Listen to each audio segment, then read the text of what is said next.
place will be rocking because it's Saturday night.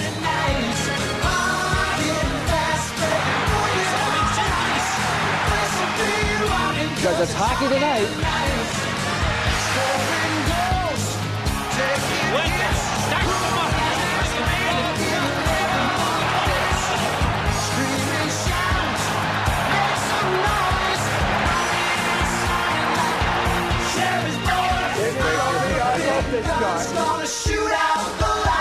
The place will be rocking because it's Saturday night.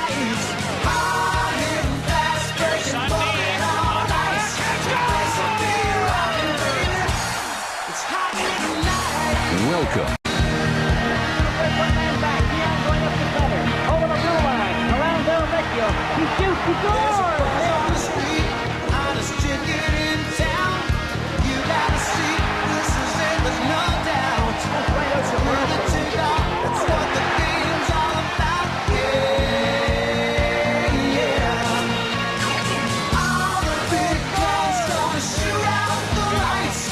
The place will be rocking because it's Saturday night.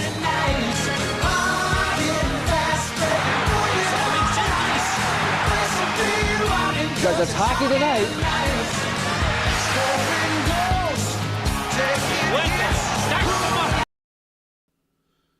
Ladies and gentlemen and ladies, welcome to the final game of 2023-2024.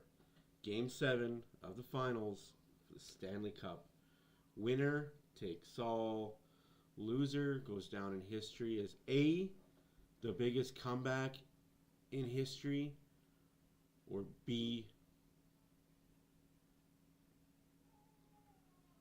the biggest comeback fall short. Either way, history will be made tonight. Thank you all for being here. Thank you all for joining me on this journey. It's been a great experience. The highs, the lows, the in-betweens. But yes, there have been way more highs than there have been lows. That's because of you guys, this community.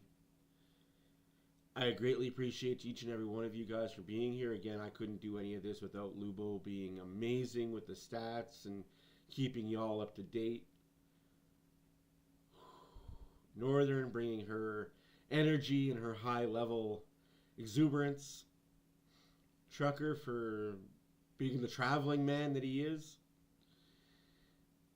Even the haters, you gotta give some hate to the haterade. You guys have fueled it, you guys have brought it. Appreciate every single one of you guys. If we get some new people in here today, that's awesome. If we get our regulars, that's awesome too. The journey's been wild. There's only one way to end it, right? Oilers win 4-3. Zach Hyman gets the game-winning goal. Gets 71 goals of the year. Playoffs, regular season combined. Same amount as goals as Matthews has. Hey. Also, that building is more Oiler fans than Panther fans, by the way, guys. I'm going to say it's 55-45 in favor of Oiler fans. Puck drop, as per usual, will be at 6:20. Until then, I can just entertain the masses. I put 2 very good videos out today. One very near and dear, touching to my heart. I had the pleasure. Hey, Trucker, how's it going? I was just talking about you, my friend. I met Kobe Cave, and I've had many of conversations with Joey Moss. I couldn't tell you how many times, hey, Oil Collector, I couldn't tell you how many times I sat at an Elks Eskimo Rough Rider game and just got to witness how charitable Joey Moss was with his time. How nice he was to people.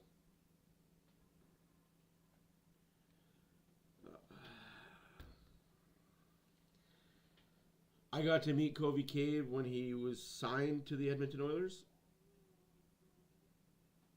It's all in love, Trucker. I was just saying thank you to everybody that's stuck around, who's joined us on this journey, and I was thanking Lubo for everything he did, and thanking you for being so loyal. Our traveling man, you're the everywhere guy. We never know where you are at one point in time, but you're always here, which is always amazing.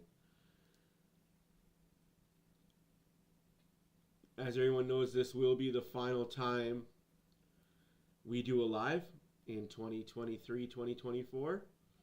This is Game 7. Can't ask for more, right? That's what you ask for. That's what you dream of. Oh, hey, Sam, how's it going? Oh, yes. Enjoy that watch party, man. Enjoy that watch party. Oh. No, honestly. Thank you. And thank you guys. Because honestly, like, I didn't know what was going to happen. As my wife is about to kill one of our children. But I didn't know what the future held for me when I split from the other guy. I just knew that wasn't it. And thank you to Lubo for reminding me why I do things and why I need to stay true to myself. Lubo and my wife, for the past month, have, I don't want to say vindicated because I don't want to sound like that guy, like I needed vindication.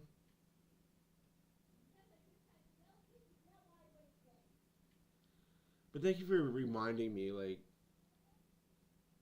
this is for you guys, like,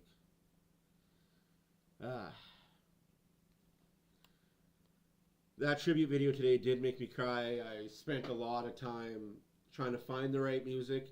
And just by happenstance, I was talking to a country friend of mine. He's like, hey, have you heard Cletus T. Judd's song, the tribute for Toby Keith?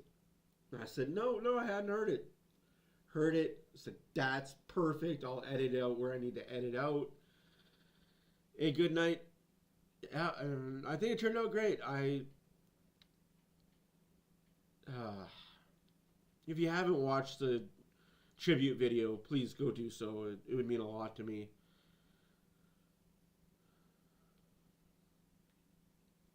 Oh, it's the final game. But this isn't the final end. This isn't the end of the channel for the season. I got some things in the works I'm going to talk to a few people about. Maybe do some live streams of me playing some actual NHL. Haven't played that in a minute, but might do that on the channel.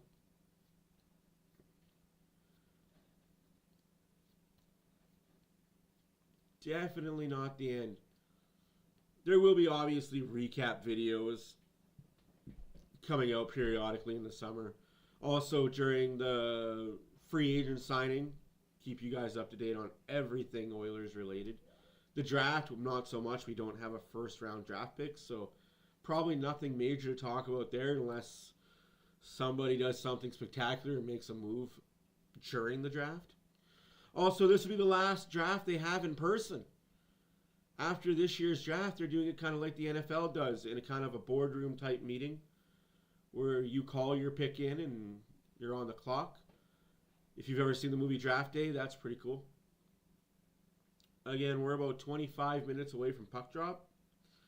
Thinking 4-2 Oilers? Yeah, I'm thinking 4-3 just because 4-3 Oilers win the series 4-3. Poetic and all that fun stuff.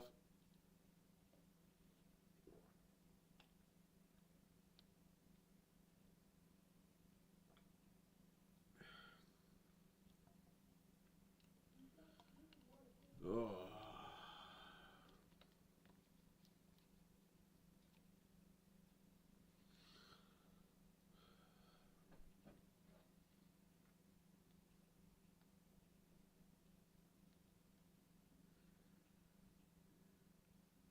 It's going to be a wild game, guys. I just got this feeling like some shit's going to...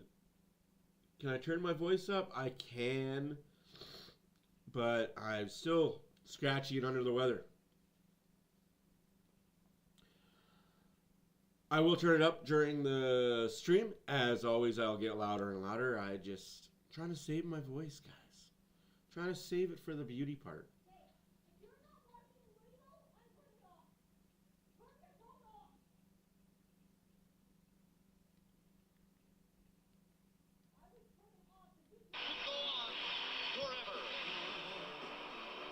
lines. Ugh.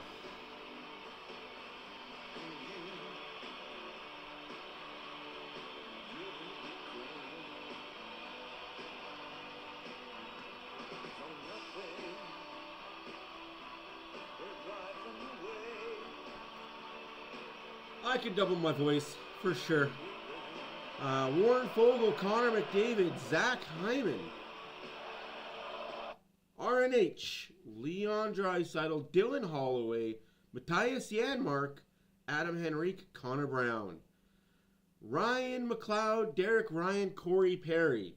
Your defensive lines, as always, Matthias Ekholm, Evan Bouchard, Darnell Nurse, Philip Broberg, Brett Kulak, and Cody Ceci. Your starting goalie is Stuart Skinner. Oh, boys. Also, in the offseason, I will be getting a mic, so I'll have better volume control there. I'll have a mic just set up in front of me, out of the way, so you guys can't really see the mic, but you can hear me way better.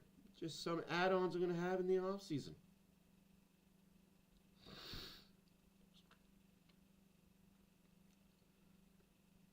Oh, one more game, folks. One more, no more.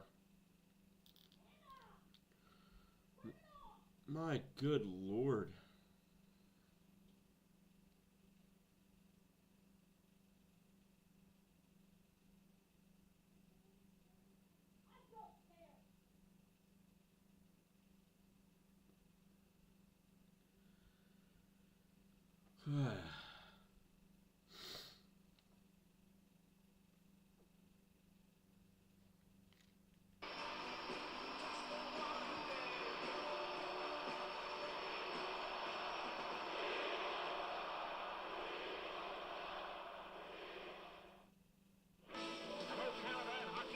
Hello, Canada and hockey fans, United States and Newfoundland. This is CBC Hockey Night in Canada. I miss Bob Cole.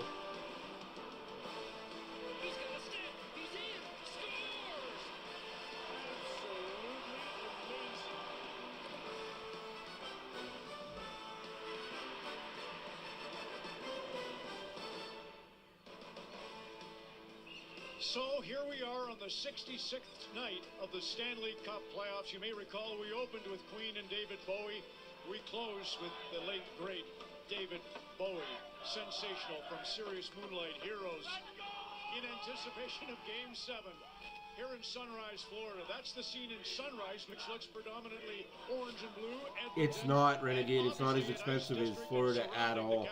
You're saving $400 by flying hotel and going to Florida than going to an Oilers game. This is also the day in 1880 that O Canada was played for the very first time. It was at Congrès National des Canadiens Français, Saint-Jean-Baptiste celebrations in Quebec.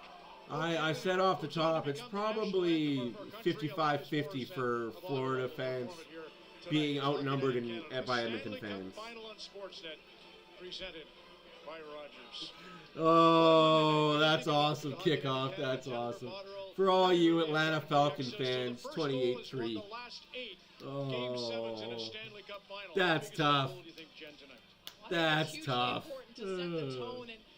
Chris Knobloch said before the Oilers had even won a single game here in the Stanley Cup final, he said he wanted his team to compete and to skate. And that's awesome, guy. That's awesome. Some of the first goals that have been scored. Thank you, guys. Honestly, I'm going to say this a lot during the stream. Thank you all for being here, because this will be the last live we do this year.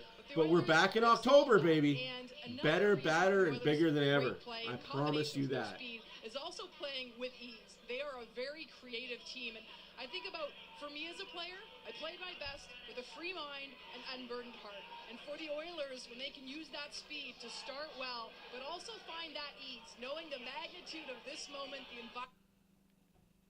Hey, Boohee, how's it going, my friend? How's the Vancouver weather? You know what, that's right. You just got to believe in the Oilers, right? Always believe. Always believe.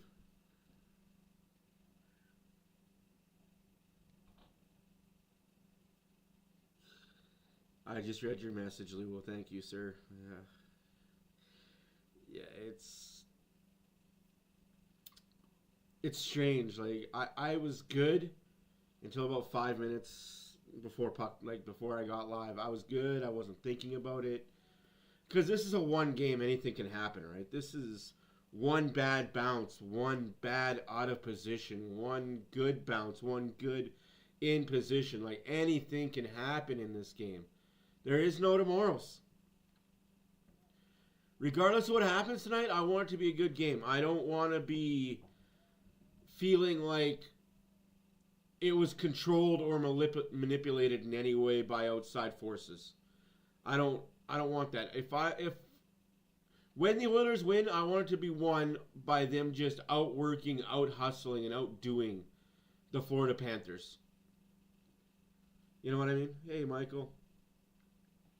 Exactly, Diane. Without you guys, there really is no channel. I'm just a guy in the basement yelling at my TV.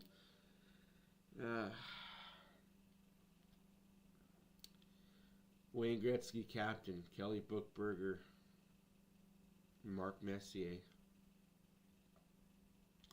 Roostalainen. Wow. Names on that. Kevin Lowe. McTavish.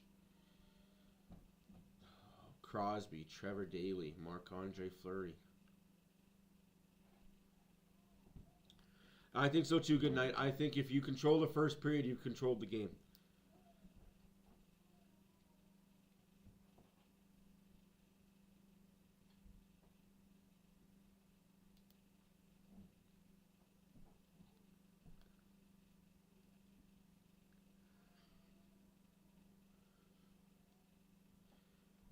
Yep.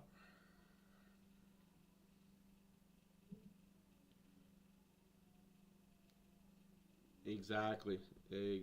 Whoever wins this, it'll be the first time in 30 years that either of these two teams have touched the cup. It's the beatboxer, Stuart Skinner. Leon Neon Draisaitl.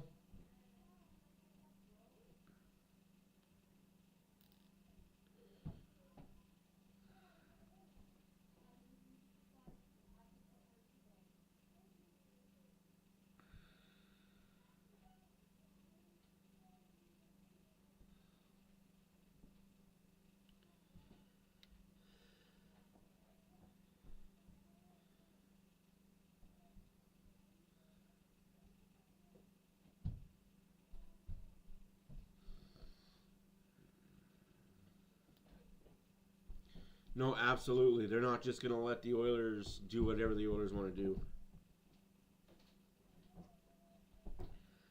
I agree with that, Munchie. Absolutely. But you got to think about it, though. I think the Oilers have taken over. They've adapted to what Florida's been trying to do. But these folks definitely touch our lives, and we're really looking forward to it. When are we most Canadian? When we drop the puck. That's next. Hey, folks. How's it going?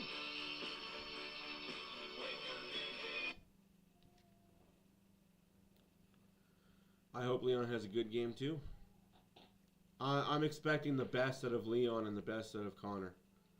I know what Leon's dealing with, and I'm surprised he's still playing right now, but that's just the warrior that he is.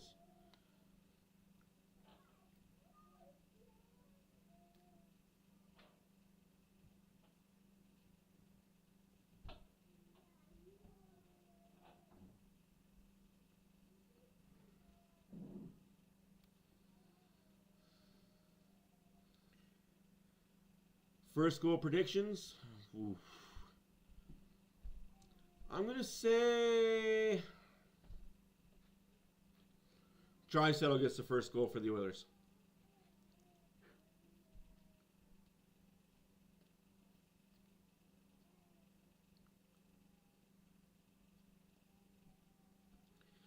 Yeah, Renegade, I don't think a lot of Canadian fans outside of Edmonton, Alberta, aside from Calgary, is cheering for the Oilers, to be honest with you. Because you want to be that first Canadian team. Yeah, it's cool that we have a Canadian team that could win the Cup.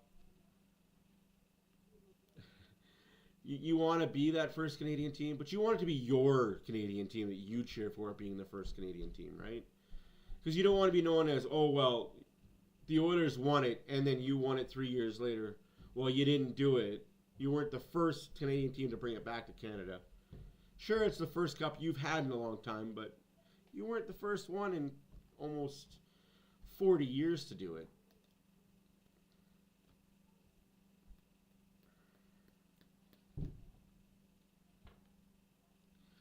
If Janmark and Brown score tonight, Renegade, Oilers win this game.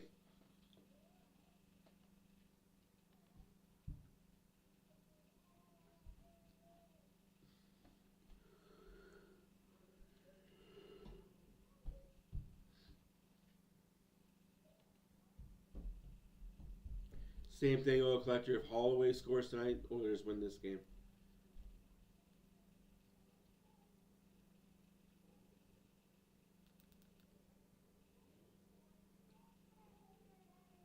I'm alright with the Bouchard.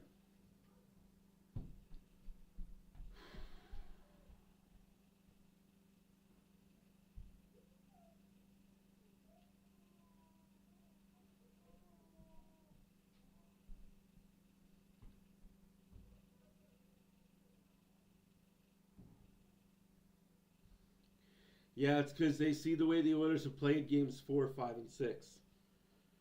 They're not saying Florida's given up. It's just I don't think Florida has the answer for the Oilers' speed. And Florida doesn't have for the Oilers' reverse out of the zone. Like games 1, 2, and 3, Florida were just quick on pucks because the Oilers weren't reversing the puck. They were losing the battles.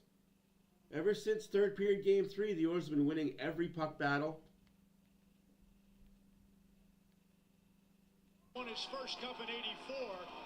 He phoned Mike Barnett, his representative, said, Mike, get over here with my favorite album, Stray Cats Rock This Town. That's what he did to get himself fired up. I don't know what Connor McDavid's trick is, but he's obviously that man now for Edmonton. And what was cool, Jen, when they walked in as a team, they weren't in their headsets grooving to tunes. They were laughing and talking to one another. It's kind of unusual. You don't see that a lot these days. What about McDavid? Well, he has always been an exceptional player, Ron, but he has clearly taken his game to new heights in this Stanley Cup final. And moments before the puck drops, we're all witnessing history. You look at playoff points, 42, fourth all-time. Well, I'm expecting something from him, too. I'm expecting Barkov to have his best game of his life. That's why I think this game's not going to come down to a bad bounce, bad break. If you want to win this game, you're going to have to bring the best on best. Just absolutely amazing to watch, but perhaps one of the most impressive things has been the evolution of his leadership, and he has been able to instill confidence in the rest of his team, and it's been very contagious, Ron. A hockey in the snake. Barkov had a great game, I should say, in Game 6. So if he can do it with the last man change, a little bit of his magic, that's maybe the antidote for Florida. Kevin, your thought? Is there another gear for Connor, though? That's what I'm thinking about. As great as he's been, does he have another half a gear that he can raise it to? All the great ones have been able to do it, and it would just mark a tremendous playoffs and season for him. I just think about it's a do or die. That's my thoughts too, Dan. I don't want this to become a ref dictating pace of play. It may just be one victory, but with it comes immortality. Oh boy, I like it. So, and then I think of a guy like Matthew Tkachuk, right? So one of their stars, and he had, Game 5 was his best game of the series, so he has to reappear in this series. And how does he do it? Well, he's a pest. Gets under the skin of the Oilers, go out there for Matthew Tkachuk and hit somebody. Get rid of some of that nervousness. Get yourself back into the series, Game 7.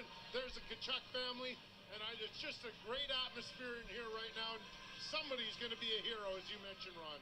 Well, and Cal, we saw Skinner there about to get up and out on the ice. No, I agree. I think one of the words he has used most often leading up to this Game 7 was, like I said, win or lose, we're going to win. But even if you don't win, you come back next year with a better team. Better team and a taste in your mouth of, damn, we were that close. But you're also going to come back next year. Hey, Morningstar 4-2 empty netter. I'm saying 4-3 with the empty netter. You and I are on the same wavelength there, though. Very much the same wavelength there.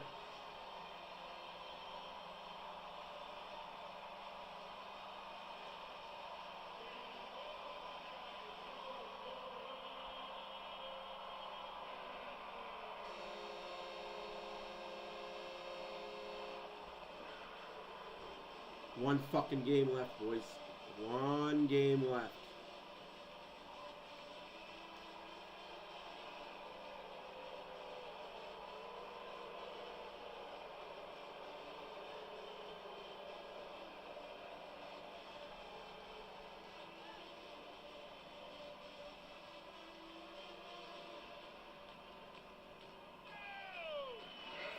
That'd be something else, eh? Game 7, triple overtime.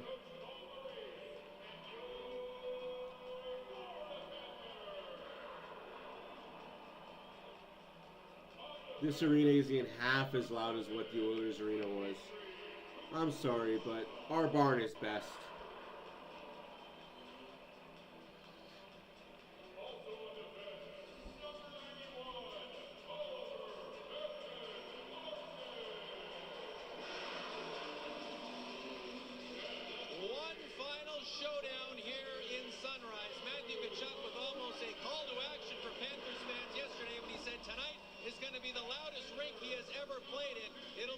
To one-up the environment in Edmonton 3 nights ago, but if you listen close enough, you can hear the crowd over 4,800 kilometers away. Yes, we can hear you. The crowd lining up at 7 a.m. this morning Mountain Time to get a spot in the Moss Pit. As you heard Yvonne Gosmak say earlier, what a ride it has been for the community, for the players as well. Oh, jeez. Said it roped a lot of people into believing in these Oilers. It's Game 7 of the Stanley Cup Final. Everybody ropes, everybody rides. Dang. I get a boyhood dream filled if the Oilers win tonight.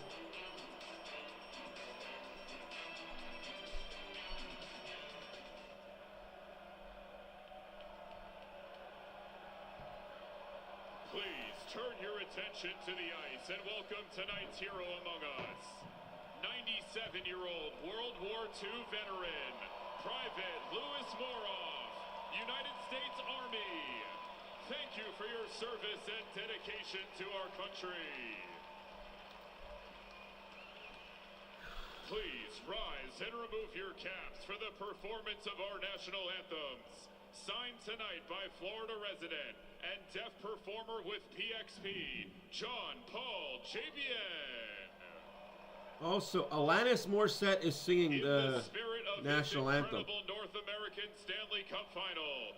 Please welcome a globally renowned Grammy-winning artist who's a citizen of both the United States and Canada, Alanis Morissette.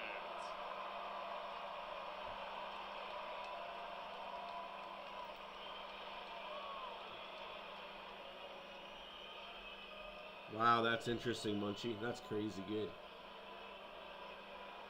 Oh, Canada, oh God, she got so old. Our home and native land, true patriot love in our vast command. With glowing hearts we see thee rise, our true north strong and free. From far and wide, oh Canada, Well, Collector, you're awesome. God keep our land glorious and free. Oh Canada, we stand on guard for thee. Oh Canada, we stand on guard for thee. Yeah, it's to adjust her headset, her microphone. It was too loud in her ears. Her earpiece was too loud. Please remain standing for the presentation of our nation's colors by the City of Sunrise Honor Guard.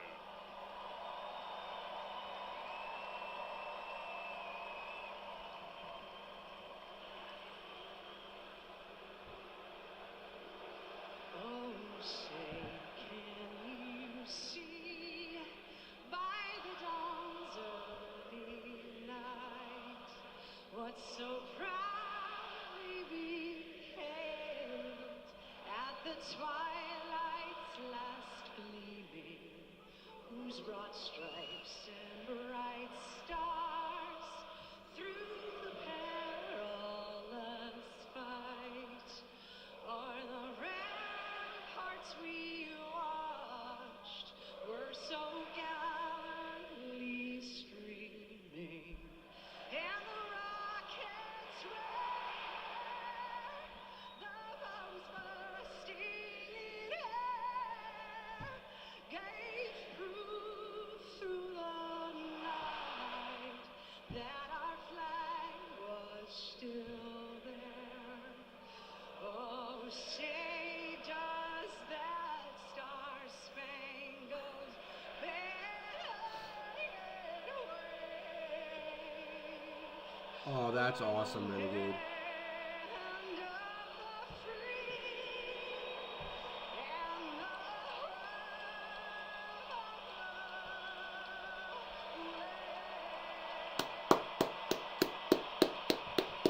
Let's play some hockey, guys. Let's play some puck. And the City of Sunrise Honor Guard. It's game time.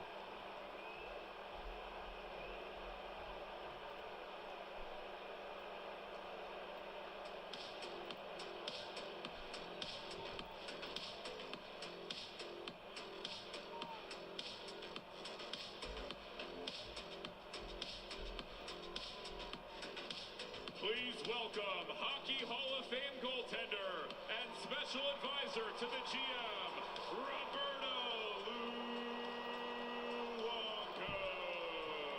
Roberta Luongo. Roberta Luongo.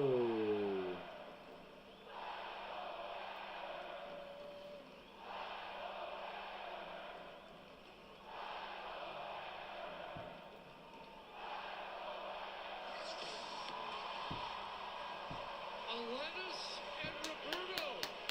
Isn't it ironic? Game 7, and as you can tell, not just any Game 7. The Oilers have gone from the brink to the cusp.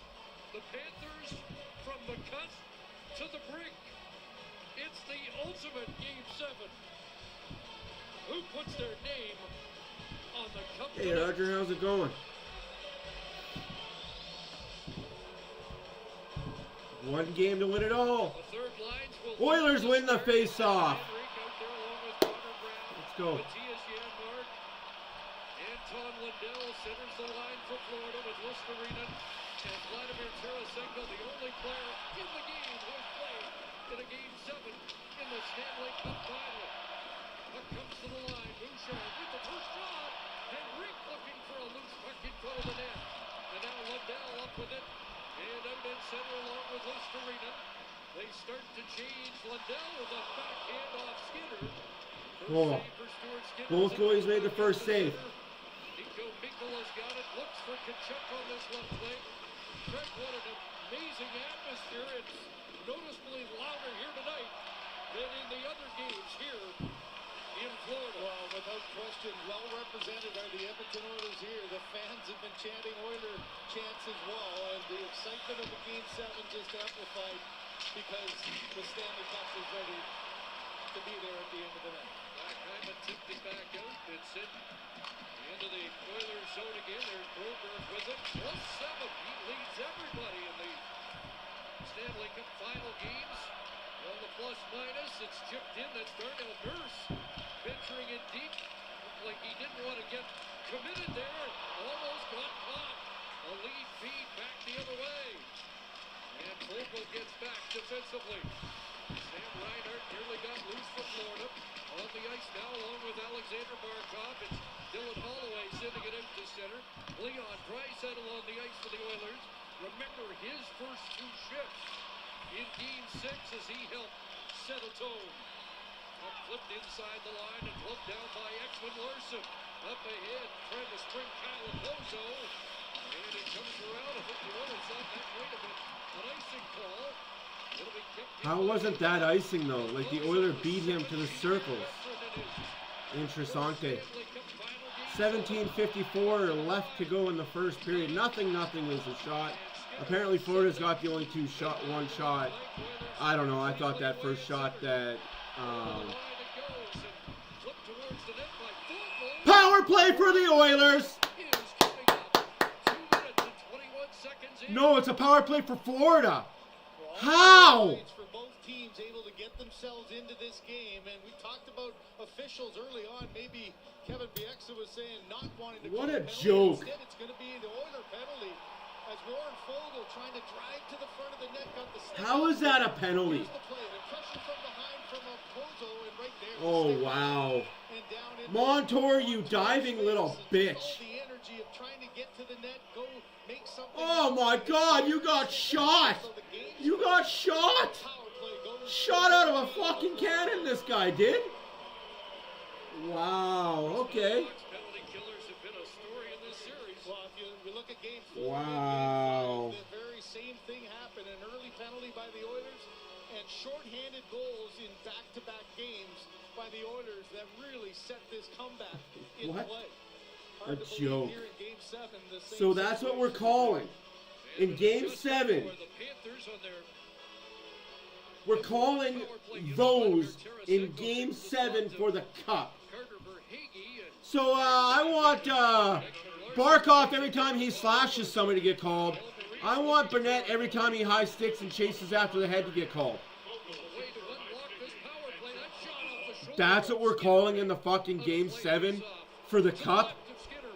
That's what we're calling. Just a mindset of getting some shots. This is a power play Wow. that in this series just 1 for 19 and really struggling to get some footing. So why not just get pucks towards the net with the traffic in front? And that was a tough save for Stuart Skinner as he had Tkachuk right on his doorstep off the shoulder and out of play. There's a face-off win by Henrique to get the clear. And here comes Nugent Hopkins trying to charge in. He is checked it. Back the other way, Tarasenko bumped it ahead, and over the line comes Reinhart. 66 goals in the regular season and postseason combined. Nugent Hopkins a chance to clear it down. The Oilers turn them back.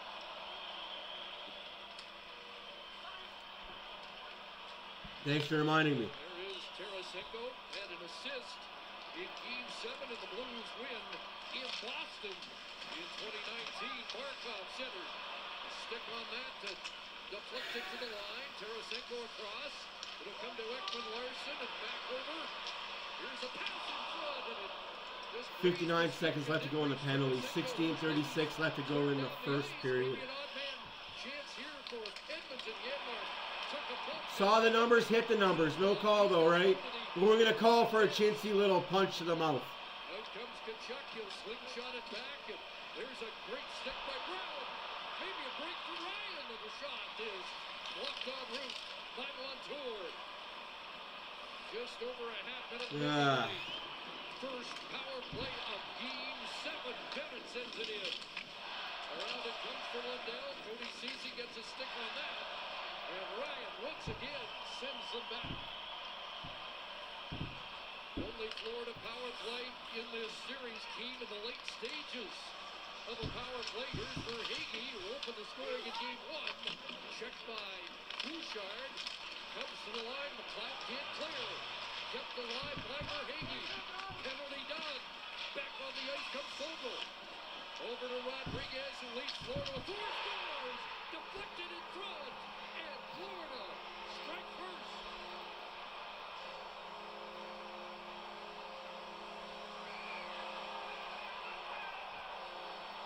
What a fucking joke. What a fucking joke.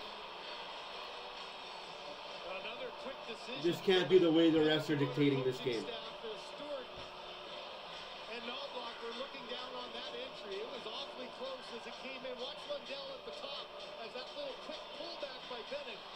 Power play didn't get anything going at all, but here's the remnants. Another example of just getting the puck to the net for Hagee, who scored in game 1. On the doorstep there, Skinner's going for the blocker, or the glove save, and instead, just a great tip. Do the Oilers get a power play now? The bullshit power play? Do the Oilers get their bullshit power play? Like I said, that's how this is going to happen. That's the calls in the Game 7 final. Playoff record, which was originally set last year by Matthew Tkachuk. So the Panthers get the upper hand. Here come the Oilers. Right away, it's a right nearly in. Great check there by Barkov. Saving a That's a call in the Game 7 final. and now Ekblad starts the rush the other way. Forsling pass. Terrible defense on that play there by Bouchard and Kulak. Around it goes on the right wing to Hyman. Here's Hyman, and now McDavid over the line, shooting, and then blocked by Montour. Along the boards where Draisaitl tried to come up with it, it played past him, and out. Numbers! Numbers, you fuck! You see numbers and you're allowed to hit somebody on the numbers? Gets it back in on the back. What the fuck are we doing? Rodriguez and Tkachuk assisting on the goal. At 4:27, and here comes Florida again. Montour tied up, couldn't get a shot away.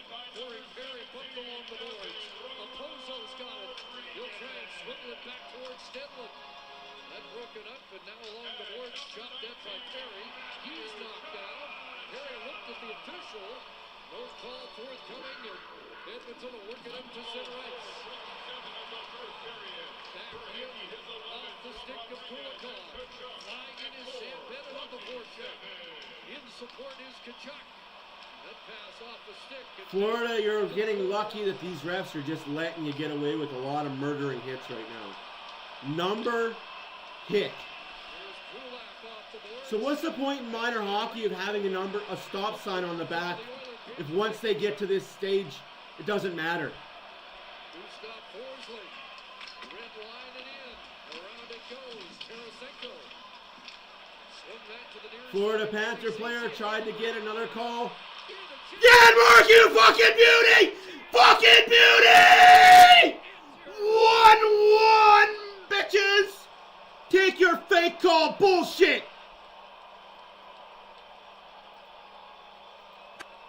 And what an answer it is.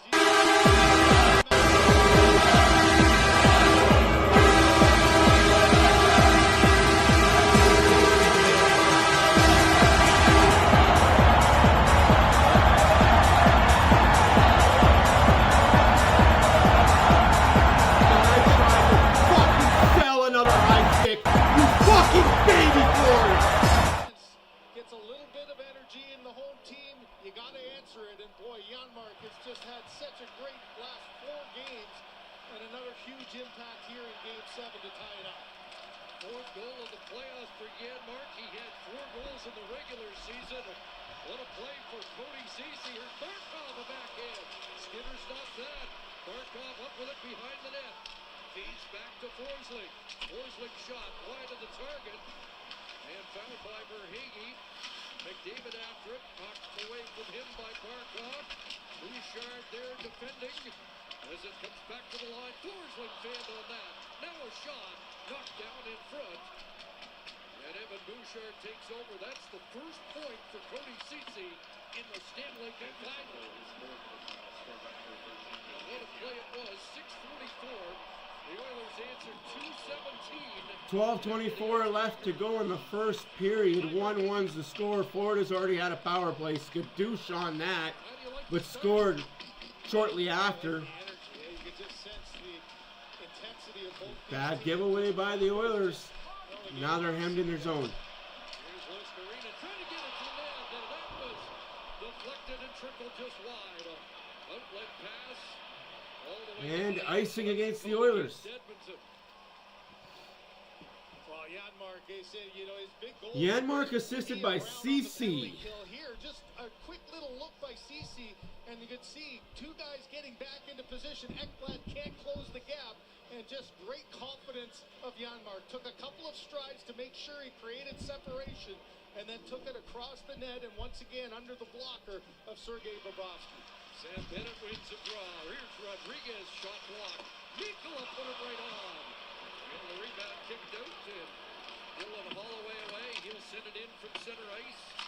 After on the far side, Fogle around for Draisaitl. Draisaitl gets hit with a high stick. He doesn't sell it. He doesn't go, oh, my face. Away at center. Clearly you could see the high stick come and clip him underneath his fucking visor. But no, did he sell it? No. I'm fucking tired of this goddamn Panther team. Sell every bullshit fucking play. Once again, Edmonton. Cold. Fucking terrible franchise. For news you can trust, delivered when you want and where you want. Download the CBC. Paul Maurice, you're the worst fucking coach in history for a reason. You have the longest losing streak in the fucking history for a reason. The Oilers to get that goal back quickly. You know, you give up the first, and the 3 games that the Oilers have clawed their way back, they scored the first one. They hadn't had the lead given to the Florida Panthers at any point. They had the lead or tied all the way through those 3 games, so to answer back quickly allows them to settle down into their game. And the first lead for Florida, 184 minutes and 27 seconds. And again, it lasted just over 2 minutes. There's a forward battle in the corner. Stenlund for Okposo. Fourth line Florida, McDavid on the ice. Oh, Okposo holding 2 players, but that's okay. Okposo behind the net. Trying to center that. Kick back to the line for Ekman Larson. And he just missed the target. Kulikov moves up. To the McDavid line. Or at least McDavid on the ice, backed up in his own zone as Ceci got rid of it to the line, but not out. 10.5 left to go in the first period. Shots are 6-3 Florida. 1-1 is the score. Hey, Bolts Nation, how you been, my friend? How you been? Welcome, welcome, welcome. Back on the ice, the Florida goal scored. Puck out at center and past Ekblad. And it's sent ahead. Back in come the Panthers. Dropped off. Here's for Hagee. Dash again. A centering pass is knocked to the end boards. Up with an Ekholm. And off the boards. Hyman trying to skeet on that. Comes up with a puck. Here's Zach Hyman in behind the net. Forsling trying to draw another call. Trying to sell another call. Fall over when the stick was nowhere near you. Man, these guys are desperate for everything. Reinhardt goes wide. Oilers trying to apply pressure. Ekholm again, but they get through off the blocker. Up the Bobrovsky. Kept alive by Henry. Good shift here for Edmonton. Surging back. Connor Brown. Bouchard. Ekholm. Into the corner it goes, and there's the Oiler goal scorer on the move. It's Janmark again. Going across. He's being tied up. Hooked in front. No call. No call at all. Verhaeghe's got his stick and hands all over the fucking guy in front. No call. But we're going to call a guy trying to get front net presence and accidentally gets his hands up. To game 7 for Hagee. That is awesome. Congratulations, man. Like, huge congratulations to you. Again, Henrique is tied up in front of the net. Stick is parallel to the ice and he's being held and hooked. I see nothing. I see nothing. No, I don't. Oilers are going to have to be laying on the ice to bleed to get a power play in this game. It's frustrating.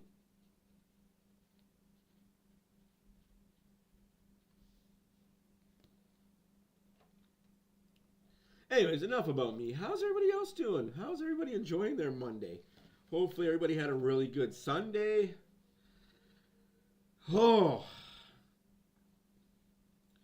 My Sunday was mixed. A lot of personal stuff going on. Yeah. This is the final game of the year, regardless, win or win. Win or win. It's the way I'm looking at it. It's going to be win or win. There is no other option.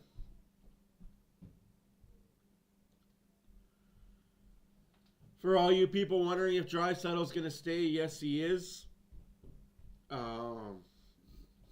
Deal will be announced July 5th. I agree, Morningstar. I agree.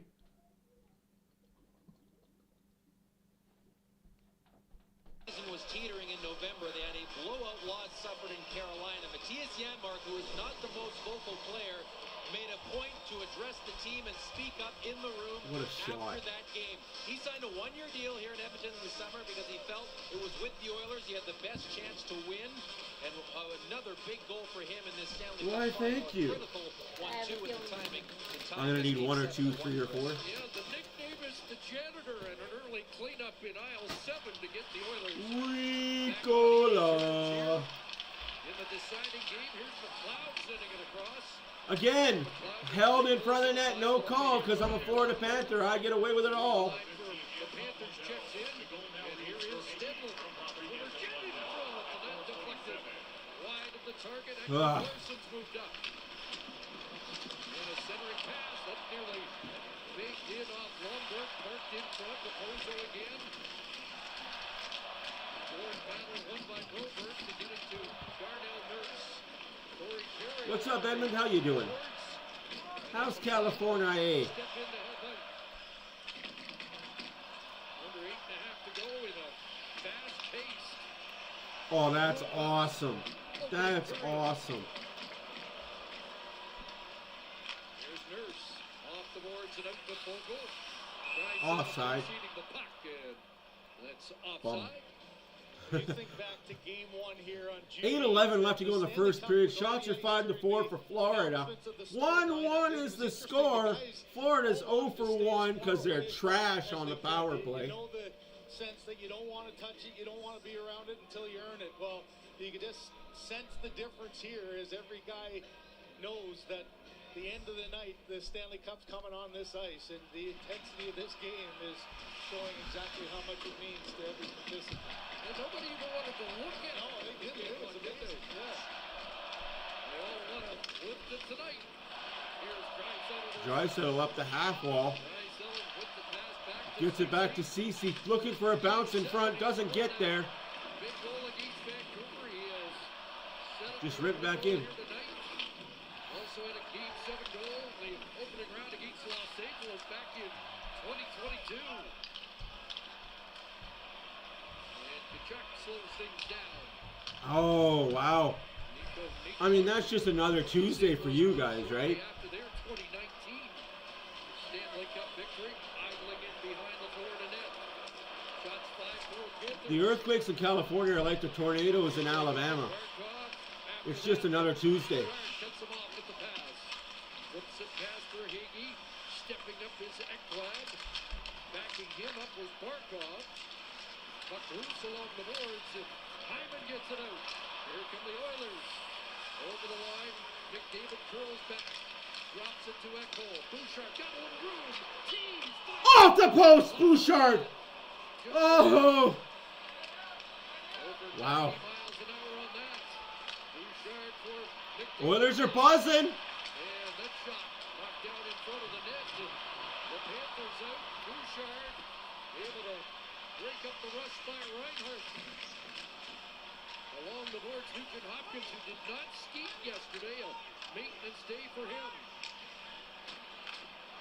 Pile up there, and they still have it tied up. Lundell. 6.5 minutes left to go in the first period. And now Kulikov gets to it on the far side first. Ekholm trying to get it back. A pass for Lundell. He'll swing it around to the far side for the veteran Tarasenko. Back around for Beckman Larson. In behind the net, Tarasenko can't corral that. Ekholm up the boards, and out comes Edmonton. Two-hand slash. Again, no call, though. By Nugent Hopkins actually over the glass. God damn. Like, And out of play. So under 6 minutes to go, opening period. 6 minutes. Oh, that was flush with the post, too. I agree, Bulls. Gotta finish this comeback. Woo!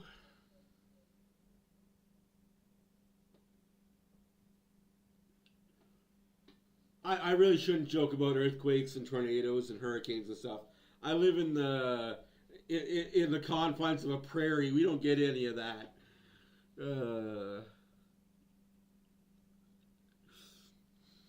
I couldn't imagine my fight or flight response if that was a natural disaster about to take me out.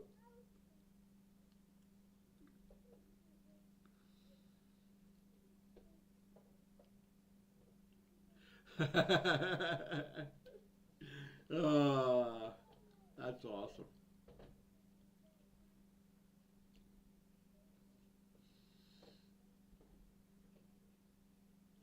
Dan, deserve and earned are two different things, right?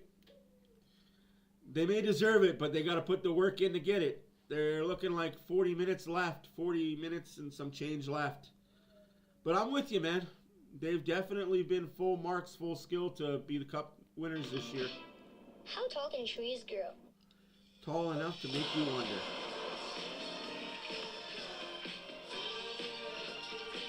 Where does the sun go at night? The all-new, fully redesigned 2025 Subaru Forester. Trust the real search engine. Where do babies come from? Your mother. Cody Ceci remains really close with Mark Stone, the captain of the Golden Knights. He was in Winnipeg last summer to support his good buddy when Stone had his Stanley Cup party in his hometown. Ceci admitted was still a little bitter then about losing to Vegas last year. Did not go anywhere near the Cup, but he did say what struck him is all the family and friends that came out for it, the impact that the Cup. You mean LTIR Stone, who doesn't play a game in the regular season? In the first period of Game 7 tonight. I got no sympathy for that guy. He'd be happy to have Mark Stone at a Stanley Cup party of his own. Yeah, get him the reverse.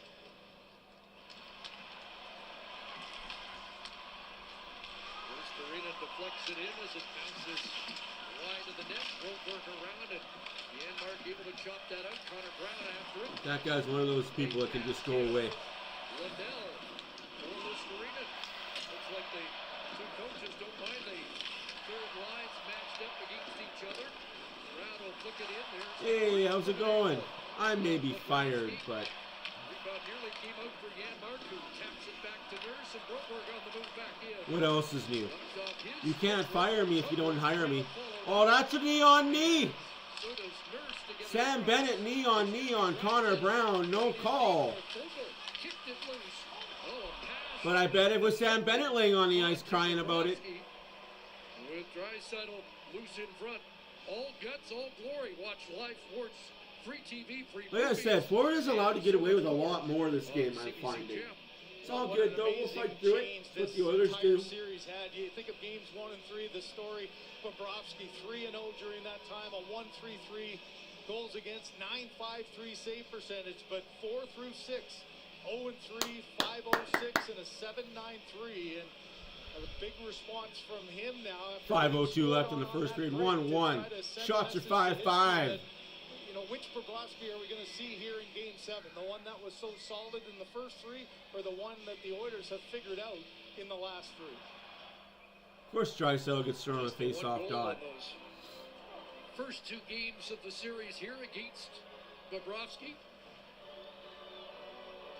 Again, some eyebrows were raised yesterday when he was not in attendance. Ceci sends that wide of the net at the Panther practice because nobody has a more rigorous workout regimen than Sergei Bobrovsky.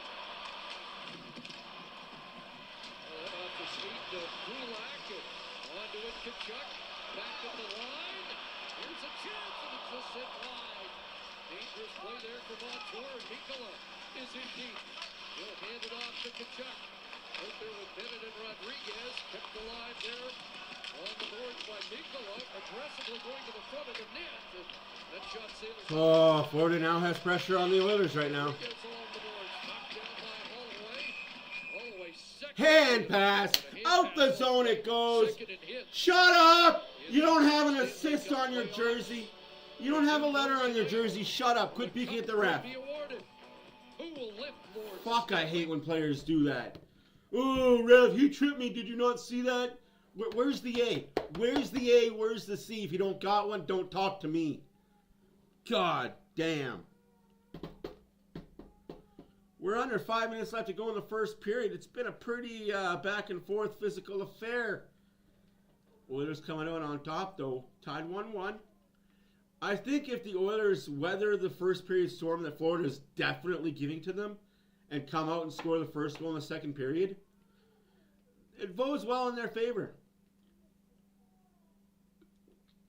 The key here was not to lose the first period. I think that was the key. Don't lose the first period.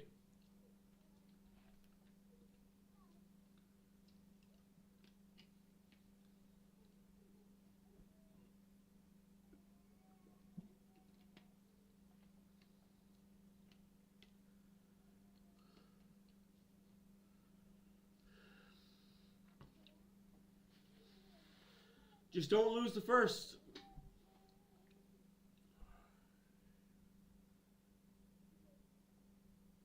I agree. When I reffed, I always said that to the players. I gave the bench one warning. If you don't have a letter on your jersey, don't talk to me. If you've got a problem, tell your captain, tell your assistant captain. They can come approach me. But if you don't have a letter on your jersey, I'll let you say one thing to me.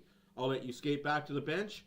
I'll go to the bench and say, hey, I get this anymore from your team, I'm giving a penalty.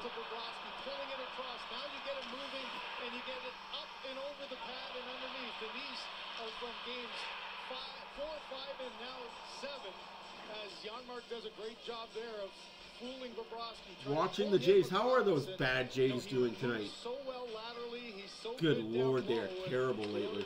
Found a way to get to him, and they look to do so here again as Game 7 goes along. Winner Game 7 of the opening round 2023 and that shocking upset of the Boston Bruins. Of course, Stuart Skinner, a Game 7 winner in the second round against the Vancouver Canucks. Here's a turnover. Nearly getting loose with Ryan. That'll be icing against Florida. 3:48 left to go in the first period. Shots are 6-5 for the Oilers. You know, he's just been dialed in through this 3-game turnaround of this series and doesn't seem to be in awe of top of 7, 2-2 against Boston. That's a must-win game, though. Good for them being tied 2-2, top of 7. Yeah, Julie. They're human. They're refs. 10-0 from games 4 through 7 in these playoffs. Here's Ryan Lomberg in, and Skinner blockers that to the corner. Lomberg threw it across the goal mouth, and now on the other side, it comes behind the net for Reinhart. Back to the line for Lincoln drive, and Skinner's got that, and the Oilers are out.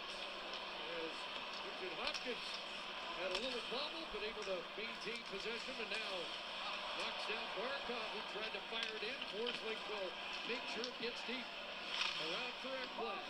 In for the Panther goal scorer for Hagee out of bounds off his stick. Up the boards. Hyman trying to get it past the pitching defenseman Forsling. Oh, there's another high stick miss. Wow. See, big difference is the Oilers don't flop their heads back looking for a call. After deep in the Florida zone, checked on the play, and back out come the Panthers. Swung in by Verhaeghe at the end of a shift. 2.5 minutes left to go in the first period. Up ahead, Henrique knocked down by Ekman Larson. Here's Kulikov on the right side and bounced off the stick from Cody Ceci. Back to get it. Lundell on the forecheck with Listerine. Kulak along the boards. Now Lundell checked by Ceci. Calling for Kulikov, and he just missed. And a ricochet to the line, hit the line by the former Oiler. Dmitry Kulikov with a look. And now Ekman Larson. These Panther defensemen have looked a lot more aggressive here in Game 7. And have had some chances. Henrique out. And now Ceci, whose point gives the Oilers defense 17 in the Stanley Cup final. 9 points for the blue line. 1:40 left to go in the first. Pass for Bennett off his stick. Goldberg back. Bennett had him lined up. Goldberg left him for Drysdale. Ahead for Vogel. That pass fourth. McLeod doesn't click, so McLeod now. No, Draisaitl, you need to pace that 1-7 in the boards there. Draisaitl and Vogel. And McLeod pass broken up. Here in front. Good chuck, you hot dog. Stop it. Glenn stopped the crossbar or not. In tight. Well, one thing Florida's trying to do is get that territorial advantage. And Nice. we talked about the two-way play of McDavid. You get the front of the net, and here it's not a defenseman trying to box out Barkov. It's your captain. And then on this play in tight, like Stuart Skinner being very aggressive as Kulikov came out, and we've seen this move many a time. Oh, we've seen this move many a time. We're Matthew Tkachuk fan base. Sportsnet. And the lower part of the net taken care of, tried to sneak one up and over the shoulder. Oh, was not. Oh, that's okay. Score tied, shots even at 6 apiece. Damn.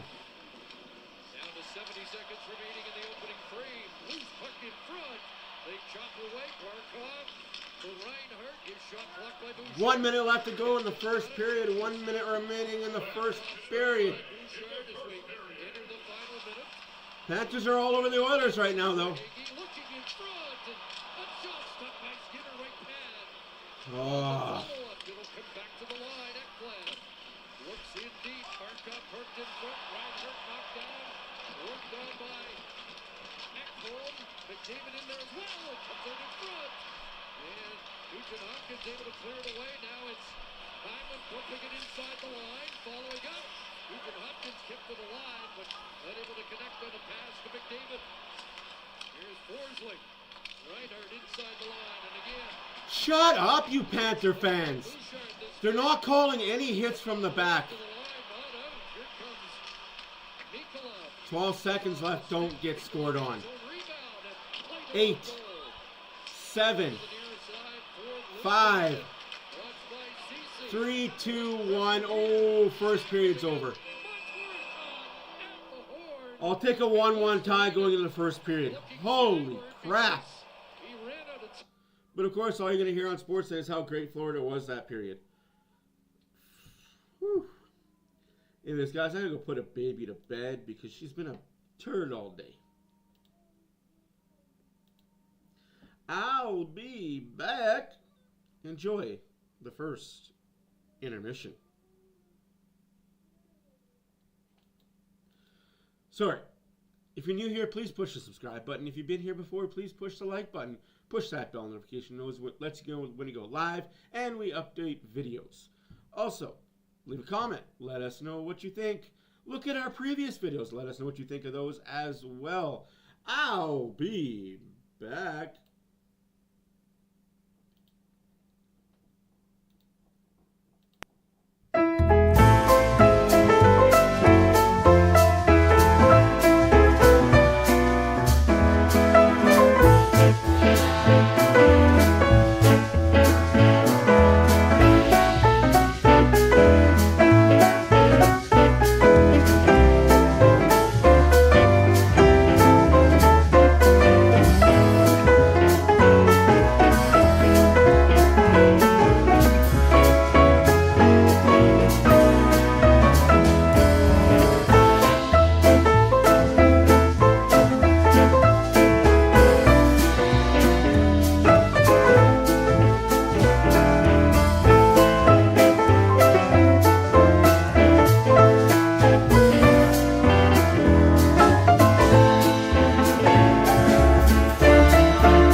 I agree, Reg.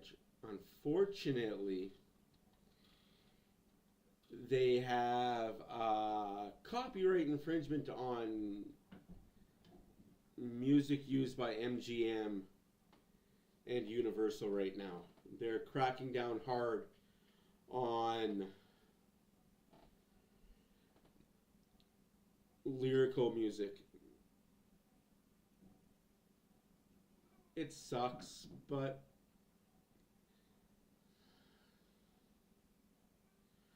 oh damn. Hope he's okay. Hopefully he's wearing a helmet.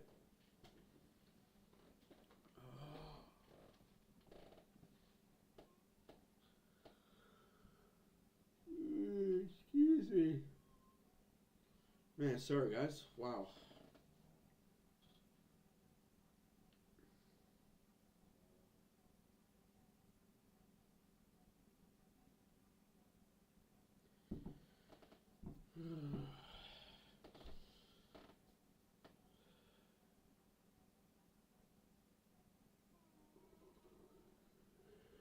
Good Lord, can't stop yawning.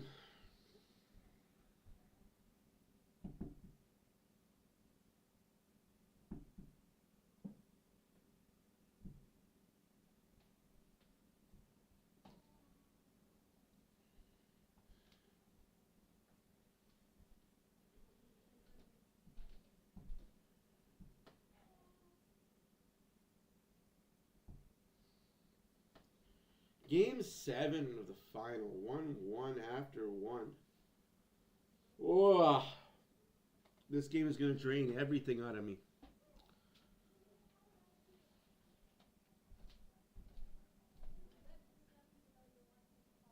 Time to hunt. Redemption. Big trade. Big trade in Ottawa. To the Senators, Linus Olmark. To the Bruins, Jonas Capasalo, Mark Kasterlik, first round pick, and the Senators retained 25% of Corpusalo's contract.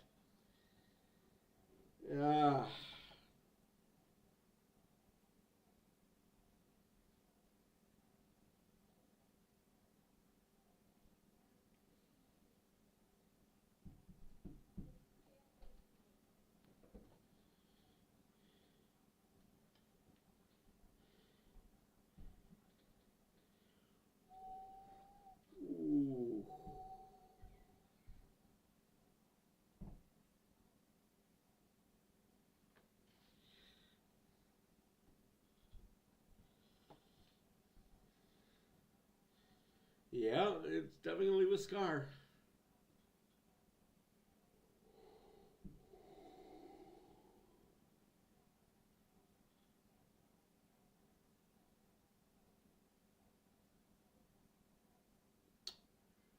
Definitely something to look at for next season, Reggie.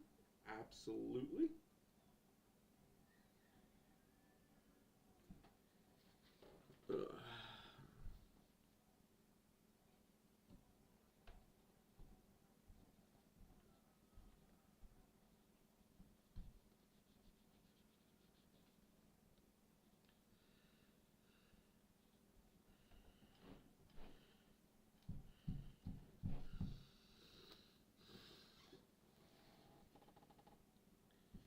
Oh yeah, I can't wait for our kids to come crying because they bruised themselves climbing on monkey bars.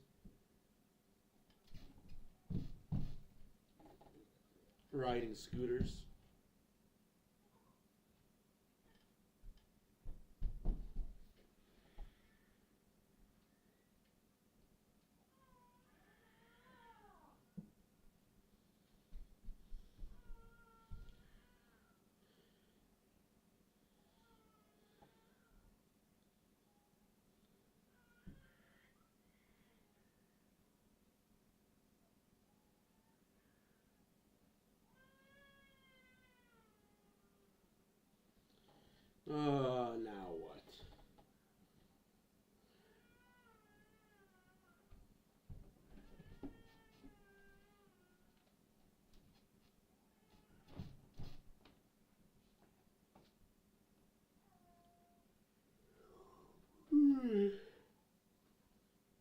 sucks. Excuse me.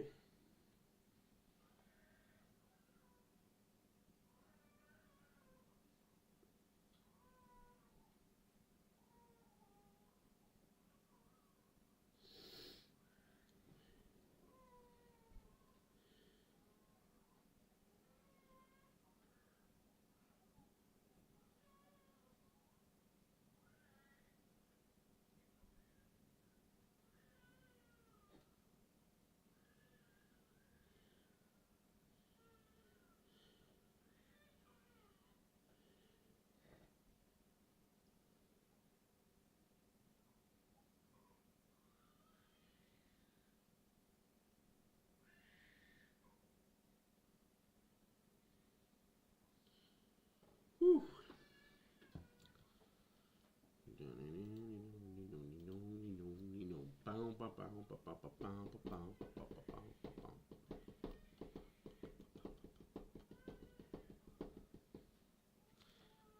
Affect a coach's legacy. As you age, you get a different perspective on life and what's important and valuable. I need to win one. No, that's just the truth. That's how I feel. I'm 30 years into this thing. Wouldn't mind winning one. How about that? Now, Maurice thought his coaching days were over after his time in Winnipeg came to an end. Fourth attempt here for him and the Panthers to win one tonight, as we're all square after one here in game number 7, Chris. Game 1985 for Paul Maurice in his terrific career, his third Stanley Cup final, and still looking for his first win. Which you always get from I got a lot of nervous energy built up. Oilers win the face-off again. That's a good sign. I don't blame him. Hey, you got to get that on your resume, and he's 2 periods away from trying to make that possible. Oh, here we go, second period. Kulak one-handing it in front of the net. And Panthers there to come away with the puck. Shots were reconfigured to 8-6 in favor of Florida. Centering pass here, and it came all the way back to Montour. A deflection in the slot off the stick. Oh, saved by Skinner. Skinner shuts the door. Well, great tracking there by Stuart Skinner. You got to know where the threats are when you're viewing where the puck is from behind, and watch his eyes here. He's got bodies in front of him, but clear that Montour isn't trying to shoot it towards him. He's trying to shoot it What right a at dirty the little stick slash of on the Chuck. stick, though. That Like, was great position, and maybe the most you got 2 of the biggest rats from Calgary playing for Florida. How have you never win a fucking cup? You and Bennett, you both freaking idiots. Interesting aspects. The offensive zone time was over 5 minutes more for Florida in the opening period. Here's a pass in front that's knocked away, and Henry up ahead for Brown on the backhand. He'll get it deep, ducking under a check from Kulak. Henry crashing in on the forecheck and nearly intercepted that pass. Up ahead it goes to the Edmonton line. It is onside. Tarasenko whipping the shot. Lundell knocked down, and he ends up landing on the puck along the boards. They're trying to dig it up from underneath him. Darnell Nurse is there, working him over. Absolutely, Munchie. Knocking him back down again. Henrique at the bottom of the pile. There's Broberg to take over. And Broberg with the aerial at the line, knocked down there and chipped deeper by Nurse at the end of the shift. Oilers have outscored their opponents by 14 in the second period in the Stanley Cup playoffs, 35-21. Their advantage, just a +4 for Florida in the long change period. Ekblad back in his own zone. Up the board for Higgy, knocked off his stick by Ekholm, who holds the zone a second time. Hyman, McDavid, Bouchard. Bouchard was shot just 18 feet high and wide. It comes loose. McDavid got it back in. Bobrovsky stopped that. Hey, McDavid got punched in the mouth the same way. Where's the call? Along the boards. But Oilers Guess they're not built the same. there is Bouchard shot off the leg. Bouchard trying to hold it in. Up against for Higgy. Hook in the hands, no call. Oilers players and Florida players aren't built the same. Bouchard tried to make that pass, a stick into his hands. What a great chance for Tarasenko. You mentioned earlier the only player in this game that's played in a Game 7 in the final. And here's a bouncing puck that can't get Not built the same way. If it was a Florida player, he would have dove on the ice, making sure there was a call. Here's McDavid. No, he's going to get cut off, so just cuts to the middle, tries to get the quick little shot in, and his first real good chance in tight. Yep, keep the energy up for sure. After 4 periods without, did not register a shot in game number 6.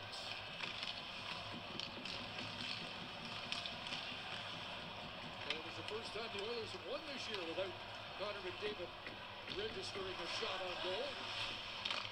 Up ahead, and that one ricocheted onto the stick of the closeout, trying to shift gears here.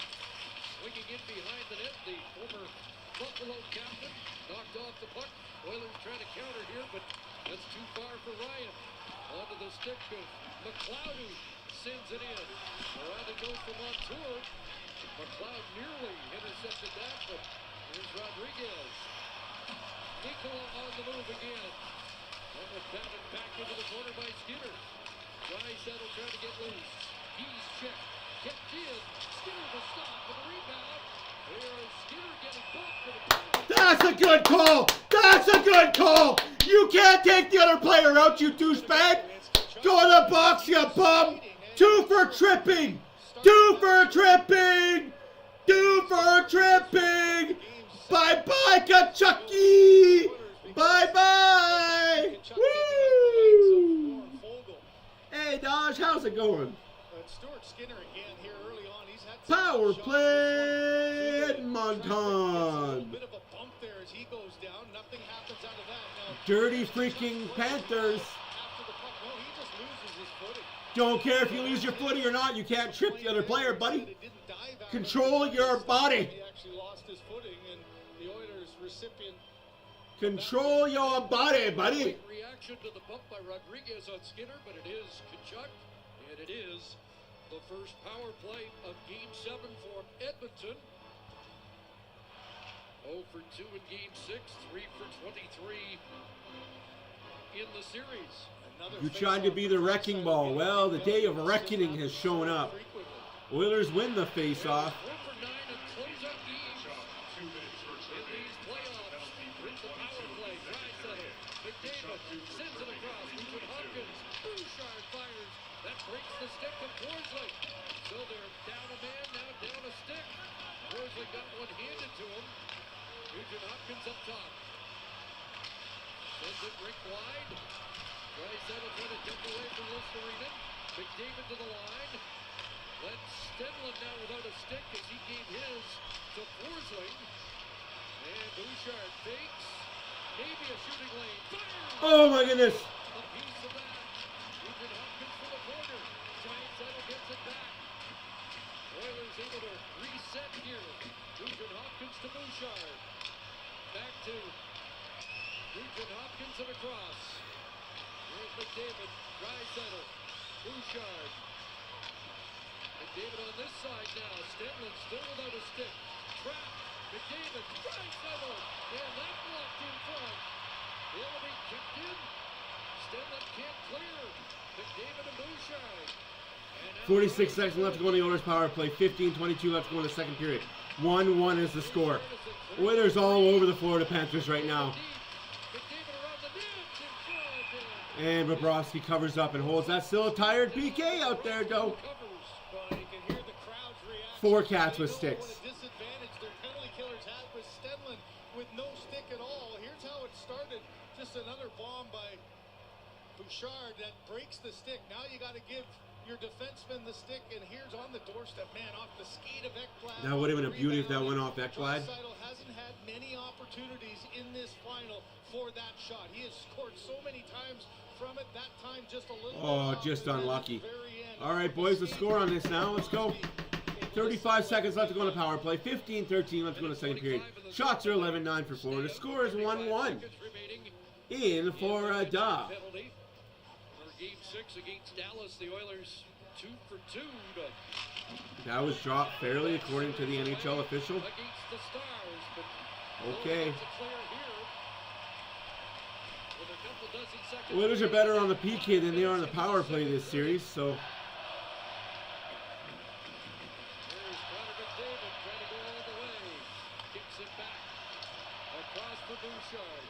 14 90-mile-an-hour shots in this series.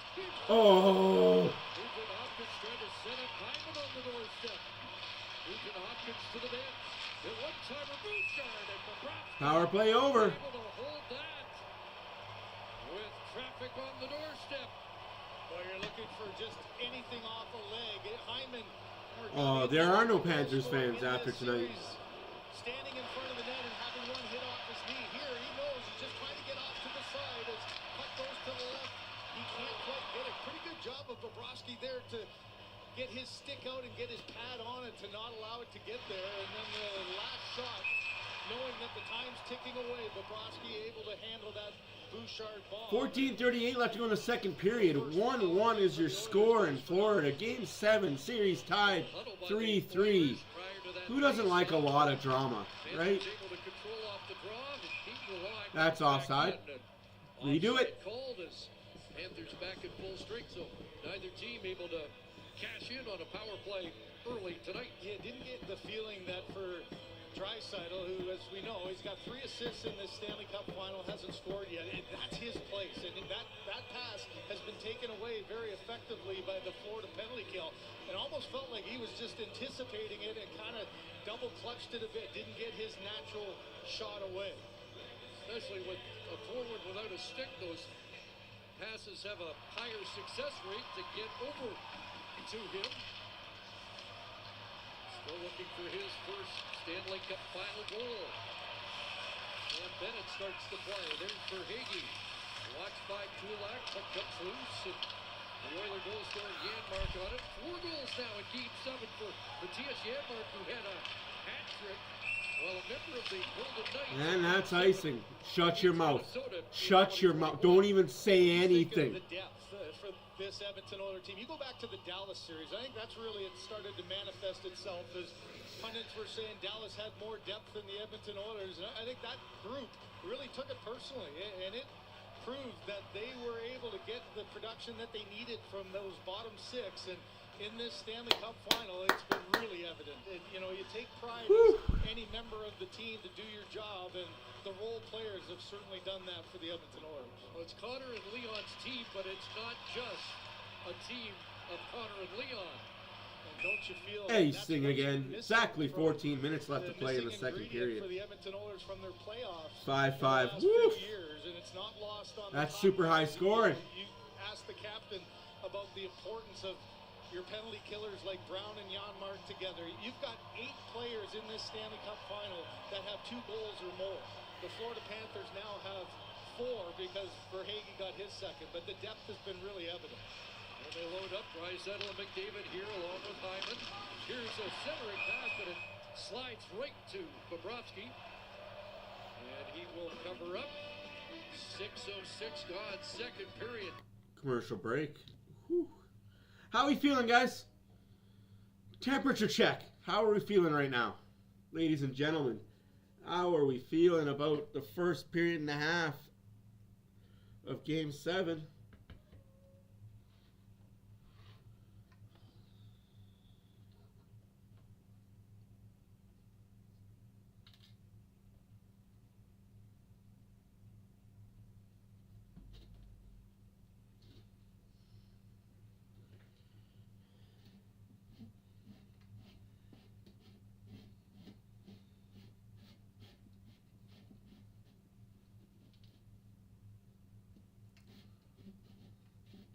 Dicey.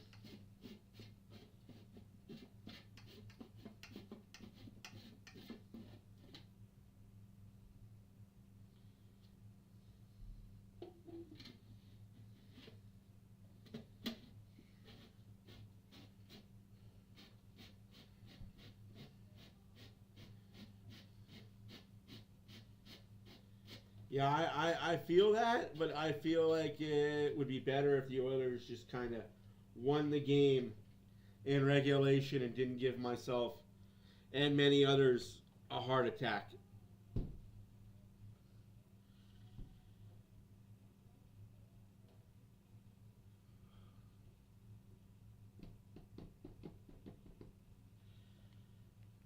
McDavid jersey spotted here in Florida. A lot more back in his hometown of Newmarket, Ontario, where their community has been hosting a watch party outside for each game of the Stanley Cup Final. Weather permitting, of course, but a beautiful night there tonight. The mayor of Newmarket, John Taylor, declared their Riverwalk Commons Connor McDavid Square for the duration of this final. Brian and Kelly are in the building for this one, of course. Over 1,000 on hand back home in Newmarket. These types of moments seem to bring everyone together for them, Chris. Where it all started in Newmarket, and where it really all Yeah. started for Connor McDavid professionally, drafted in this building. In 2015, will he be crowned a Stanley Cup champion in this building tonight? Corey Perry's on the ice. Another game 7 for Perry. Florida working it out to center, knocked down there by Nurse, quickly back in, and there's Perry on the off wing around for Bogle. Bogle pinned by Longberg, held in at the line, and that deflecting out of play. Puck deep inside Florida's zone right now. Brave is unbeatable. Watch Team Canada. On me nerves. This summer. Yeah, my nerves, bud. And CBC Jim. I feel ya. My nerves are just. Because the coaches looked at each other there and went fourth line against fourth line. But with this long change, that was an opportunity for the Oilers to try to hem in the Florida Panthers there. And they had an opportunity. They already made one change of a winger. And they were Puck trying over to glass. keep the pressure on and then get this Draisaitl line out against the fourth line. Instead, the puck goes out, and now Bennett's line able to go head-to-head. Oh, they went great. Got a little bit of heat stroke. My family did. I was fine. I got a nice little tan. I don't know if you guys can see the nice little tan job on my arms. So white as white it can be, but yeah. Just outside the line, Kachuk can't find it. It's dumped in on the Skinner. Guys settle back. And here comes Loved it. I loved what I saw. To get there and come back was not so fun, but better planning next time. He had a lot of cool costumes, a lot of cool cars. Puts on the brakes, left it there. Reinhardt trying to follow up. Knocked off his stick momentarily by Kulak. Reinhardt flicking it around, and here's Verhaeghe putting it on. Saved by Skinner, 12:26. Onto the puck to get a face-off in the Edmonton zone. Yeah, Diane got burnt real good though. See, I could go out, no sunscreen, no nothing, and come out looking beautiful. I don't burn, which is pretty good. Knock on wood. I don't burn, so. Bobble that puck coming in and creating a rebound chance. That's all. Got my leg day in though. I can tell you that leg day was not needed yesterday or Saturday at all. Leg day was definitely not needed. Oilers with a slight edge in the face-off circle, 13-12 so far. And another win there by Henrique. Florida's been the better face-off team, though, in the series at 53.4% through 6 games. Kulikov up ahead. Broberg tried to stand in to hold his own, and does. As Edmonton gets control, back to young Broberg, who continues to get better with every game. Broberg, Henrique trying to sift that through. Knocked down by Listerine. Off the boards, Ekman Larson. Bouncing puck, Henrique. Gets it deep, but heads to the bench on a change. Brown works deep along the boards. There's Janmark trying to prevent a pass. It'll be kicked in by Ekholm around to the near side. Janmark off his stick as he heads to the bench. Oilers with a full change here now as it comes back to Ekholm. The McDavid line out. Bouchard sends it in behind the net. Nugent Hopkins looking for it. Battle there, Kulikov up with it. And now it's McDavid holding it in. To the line, Ekholm. Hands it off, Hyman. Well, there's full pressure right now. I'm just mesmerized by what I'm seeing. 11 minutes left to go. Full pressure. This Florida line's been out there for a minute and a half. Minute and a half of pressure for the Oilers. If David slips on the bad ice, Man, that ice is so soft.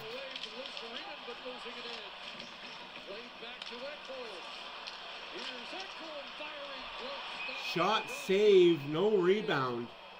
But hey, that's good pressure. You can't get scored on if the puck is on this end of the ice. And defensively, you had over a minute and a half, and this line was just gassed. So they're just trying to survive against the top line of the Oilers. I agree. Good night. I agree. It's the native blood in me that doesn't allow me to burn. I love it. Look at the front of the net. It's just got all kinds of traffic as they work to the outside. You don't see Connor McDavid fall that often like that, but as the shot came through, you could see a good box out. Ekman Larson tackles Hyman down, and for Sergei Bobrovsky, he had full vision of that shot coming through. When Florida loses this game, their entire team gets blown up because they're all a bunch of free agents. I love it. Stop up and fall like that, so getting a little work done on the play. Interesting, the Oilers staff was helping Johnny Murray, the linesman, with his skates just prior to the start of the second period. And now the best player on the ice getting assistance as well. Here's Ekblad at the line. That one deflected through Markov with a dangerous redirect there. Reinhardt taken out by Ceci. Puck loose. And up ahead is Kulak, the good skating Oiler defenseman. To Perry. Waiting, takes a look across. Ekholm there to flick it in deep. McLeod had it glance off his stick. Markov with an outlet. And Florida neatly works its way out. Here's Aaron Ekblad over the line to send that around. Three Panthers over on that far side, but Bouchard comes up with the puck. On the tape for his partner Ekholm. Knocked off his stick. And here's the counter with Rodriguez cutting in. Good shot, goes upside of the net. A centering pass with nobody there for Florida. Skinner, not sure where it was. Florida gets on it, Bennett checked. Sorry guys, I'm watching a lot right now. Just this game. I'm going to be as quiet as possible for you guys to enjoy this game. Stewart's been big. Looking for a change on the play, and now back out comes Kachuk. Redlining in for Florida. Nikola advancing again. Back around for Kachuk. Knocked down by Nurse. Kachuk falls over looking for a call. What a pussy. And Rover with the aerial clubbed down and brought back in by Stenlund. Nurse one-handing that away from Lomberg. Opposo to Lomberg. Ryan Lomberg trying to twist away from the checking of Henry. Cycles for Opposo. Kyle Opposo puts that on goal. Rubbed away by Skinner. Oilers can't clear. Kept alive on tour. Or excuse me, Stenlund with it. Stenlund checked by Henry. Let's get the puck out. Oh my goodness. Both teams have massive pressure on. Both teams unable to capitalize. Oh, 8.5 left to go in the second period. Shots are 14-12 for Florida. Score is 1-1. Whew. If you got heart problems, man, these games are not for you. Here's a chance. Awkward stop by Skinner. Good one off for Higgy. Cody Ceci sends it to center. Looking for Janmark again. Janmark gets position, so no icing. Oilers trying to come up with a puck deep, and it is. Ryan back to the line. Kulak across. Cody Ceci sends that wide. Retreat by the Oilers. Back to Kulak. And Brown. Carter Brown reading. Brown handing it off. Across for Holloway out of his reach. Draisaitl checks back in. He's got the puck. Blocked by Forsling. Got it back for Bouchard. Shooting. Traffic in front. Nearly banked in on Perry. Holloway's got it. Here's Dylan Holloway. In behind the net. Ekholm.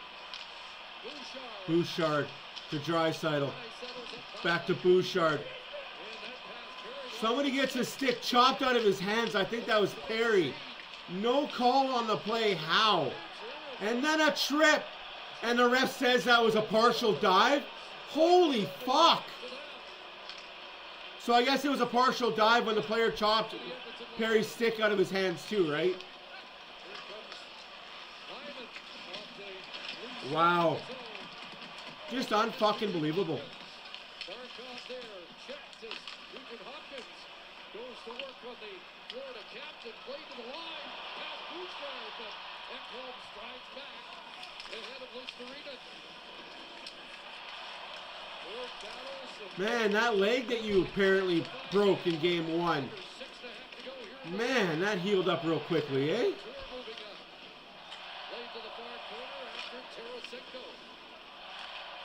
Had to get carted off the ice and everything. 6 minutes left to go in the second period. 1-1 Edmonton, Florida.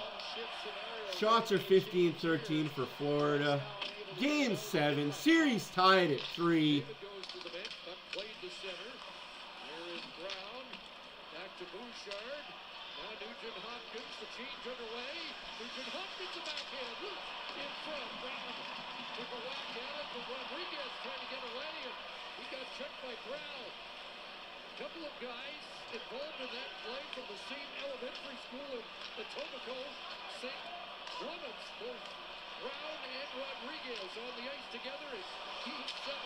Stanley Gonzalez, Rodriguez trying to hand it off to Skinner, and he was unable to cover. It was a close call. Vogel now. An outlet to Broberg. Furious pace. Holloway in. Trying to get a step on Kulikov. Vogel to the front of the net. Holloway knocked down. Here's Vogel. 5 minutes left to go in the second period. Next goal wins. Oh! It was almost the Oilers.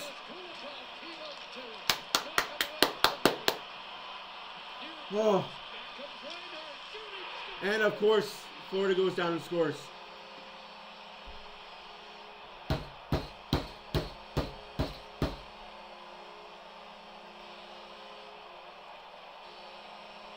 Because of course. Sam Reinhart, short side, and Florida has its second lead of the night. And back and forth play. It looked like the Oilers had an opportunity on Bobrovsky to take the lead. A good power move out of the corner by Vogel. Bounces right. Holding the fucking stick! Ref, it's right in fucking front of you! Sasha Barkov gets away with so much fucking shit. Just one goal in his last 8. None bigger than this one in Game 7. Was patient with the shot. Oh, Kulak CC line out there, because of course. Ends up going underneath the glove, under the arm of Stuart Skinner, and Reinhart has given these Florida Panthers the 2-1 lead. Second in goals in the regular season with 57, and now into double digits with his 10th of the postseason. Well, 4:49 left. 17 to answer after the Second first period. goal. Oilers need an answer. Respond like that again. Derek Ryan rolls it down inside the line. Nico Mikkola back in his own zone. Up the boards, past the stick to Bryan. And now it's Stenlund walking in. Here's Kevin Stenlund. What a save by Stu. Close call there. Stenlund looking for his first goal of the playoffs. Corey Perry. 4 minutes left to go in the fucking second period. Kulak ahead. McLeod tied up at center. Following up towards Perry. Trying to weave in. And he's checked him. The puck will be That'll be icing against Florida. with just under 4 minutes left here in the second. Well, as always does, a goal kind of gets the tempo of the game up to. So, of course, we're talking about the Florida Panthers. They have one shot in fucking 15 minutes, and let's talk about Florida. Sportsnet, be better. Like, just... I hate that you're going to be broadcasting Oiler games for the next decade. Back to the net. Reinhart with the first goal in Game 3, and now the go-ahead goal in Game 7. And No, we didn't want overtime, Munchie. That's something we didn't want. the 86 Stanley Cup final to Montreal. Bouchard back in his own zone. Chased there by Lundell. Up to Draisaitl with McDavid on his right. Over the line. Here's McDavid. Back to Draisaitl. And he missed the target from the corner office. That's a look that McDavid's there. He's fine. But he can't play the entire time on the ice.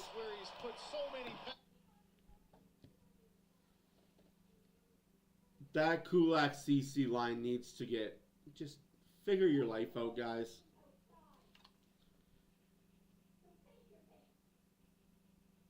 But they don't do that, Goodnight. Don't be that fan, okay, guy? Like, don't start switching allegiances just because. Like, that's the worst kind of fan there ever is. Halfway through a game, I'm going to switch to the other side. Oh, the other team's going to jump to them. You're a fucking yo-yo, man. Like, there's a reason for that, Lubo, and I'm not allowed to say, I'm not allowed to break the news. In case you guys don't know, Draisaitl on off days has a band on his wrist. It's not really a band, it's more of a guard. One of those therapeutic guards that people with arthritis have on their wrists. Cool, now we get the Trolls. They're up by 1. Woohoo, good for you. I'm not going to say how bad it is. All I know is that it's bad. It will require surgery in the offseason.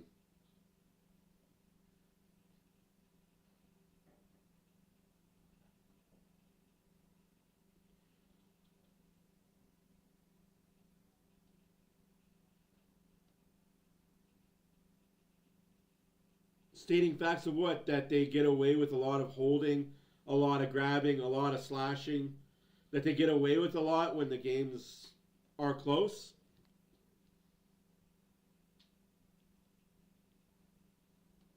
To the lead in Game 7, 2-1. Adversity's been a theme for the Oilers all year long. And here's a little bit more. Well, why not right down to Game 7? The Oilers have dominated forward in every asset of this game, except for the scoreboard. Not just the regular season, but throughout this playoffs and now the Stanley Cup final. You saw Draisaitl there. You know he's thinking about those 2 good chances.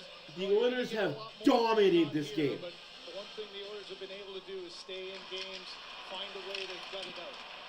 Inside shot didn't get to the net after a face-off win by McDavid, and now out comes the goal scorer, Reinhart, bouncing it in wide. Where Hagee also ice is so fucking bad.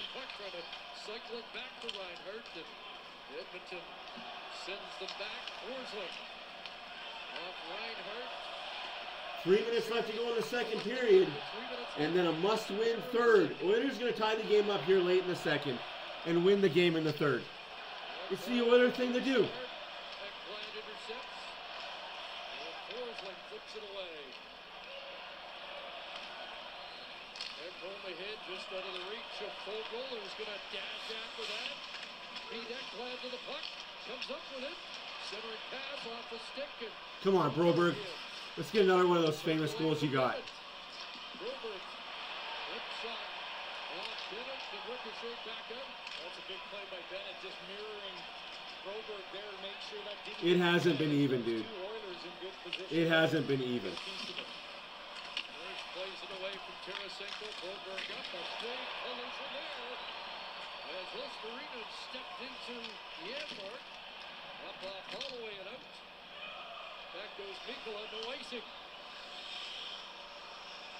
Shots are 17-14 Florida. Under 2 minutes remaining in the second period. Here's Skinner. Up ahead it goes. And Kulak through center will flip it in, and he's going to go after it. Now peel off. Blue Jays lose? Oh my goodness, how? Like, that team finds a way to lose more than they find ways to win. And now over the line, Barkov drops off Kulikov, shooting, easy pickings. That sucks, though. So 84 seconds remaining here in the second period, and this. Yeah, that's all we're going to talk about is that one shot.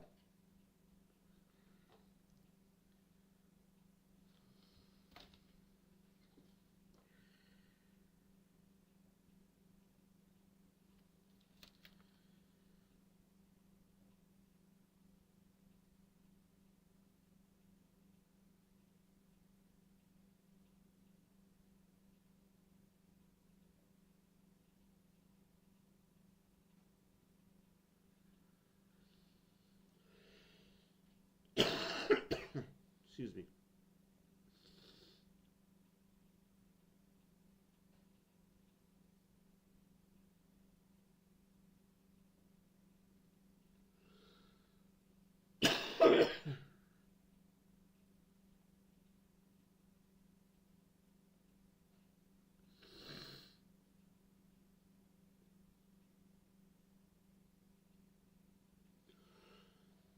Excuse me.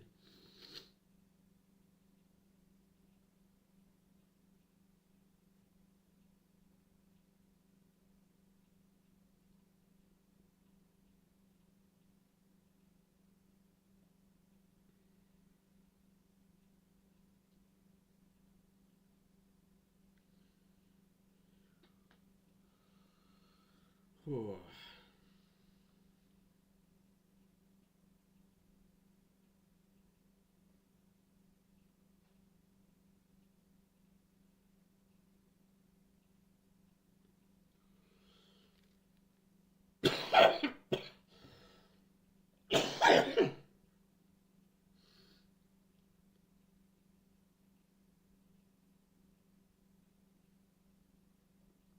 Yeah, let's just continue. Hey, Epic, how's it going? And you look at the guys that have scored.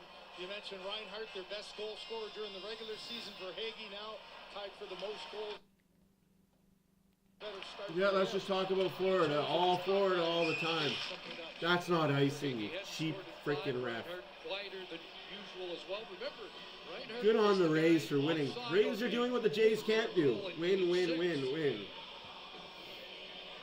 Well, you never know who's going to be the hero, and everybody tries to be in a Game 7. You know, and asked about every player who's played this moment, either on their driveway or playing some ball hockey. This is the moment that you've been dreaming about your entire life, and to score a goal in Game 7 of the Stanley Cup Final has to feel pretty darn good. Love the line from Paul Maurice. You don't dream about the overtime goal, Game 3 of the qualifying round. It always is Game 7, but not quite like this one. Everything that 1 minute left to go in the second period. 1 minute remaining in the second period. final minute, second period. Bouchard comes away with the puck. Oilers looking for a late strike. Offside. As Dreisaitl's ahead of the play. Well, you know, Draisaitl wanted that puck early, and it was one that I think Bouchard just was looking for another option, and then found himself just a little too far ahead. He wanted it early. Now you've got 3 Florida Panthers in the way, and he tried to force it through. If that makes it through, he might be able to weave his way through. But instead, it's the offside, even though he tried to drag the foot. Last Game 7 comeback victory. The Oilers in 1987, they gave up the first goal against Philadelphia, but came back to win that 3-1. Up loose for Reinhardt ahead. Bouchard trying to track for Hagee on that left flank. Nugent Hopkins takes his man out, and now the Oilers head north. The pass for McDavid. Here he is moving in, knocked off his Slash on the hands, no call. Hyman up top. Across to Bouchard, shooting, and straight to right by Bobrovsky with Nugent Hopkins. They said it wasn't going to be easy. It's not easy, folks. And that's enough for icing, so the Oilers get a 6.2 seconds left to go in the second period. Here in the second. Well, a heightened sense of urgency here by Ekblad as he looks and says, okay, I'm going to get McDavid. Don't go searching for the puck. Just has a nice active stick to knock it away. And the timing there, you can see Nugent Hopkins move to the side. He was trying to time it to get out of the way and get a tip on that. Instead, he wasn't able to get it. And easy save for Bobrovsky. Off the draw, Barkov able to intercept it, clear. That's going to do it. 2 periods down. 4-2, Edmonton 1. This is the period they got to win. Oilers got to win this period. The 1-1 tie after the first period.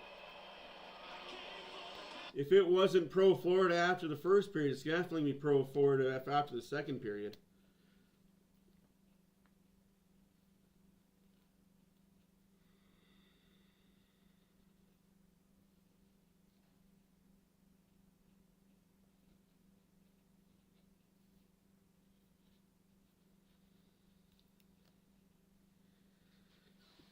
It is what it is, folks. Be happy you enjoyed the ride. They're down 1. They're going to come back. It's what they do.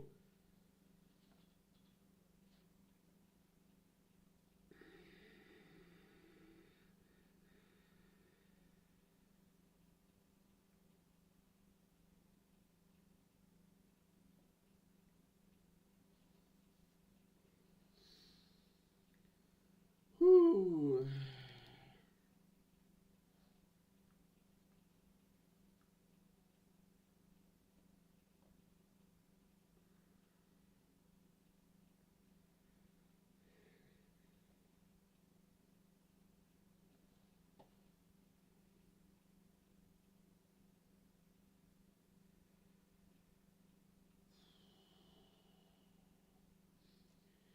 You guys like hockey, eh? Jeez. This is a hockey game to like right here.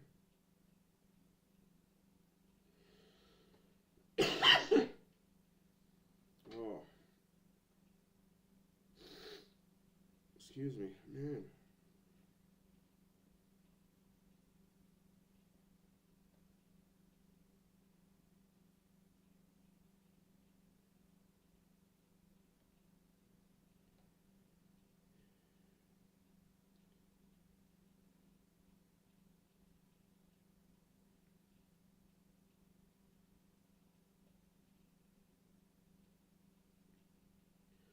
Which is fair, Reg. I can't think that way, otherwise I wouldn't be a fan. You know what I mean? I don't disrespect anybody who thinks that. I just can't think that way, otherwise I couldn't watch sports.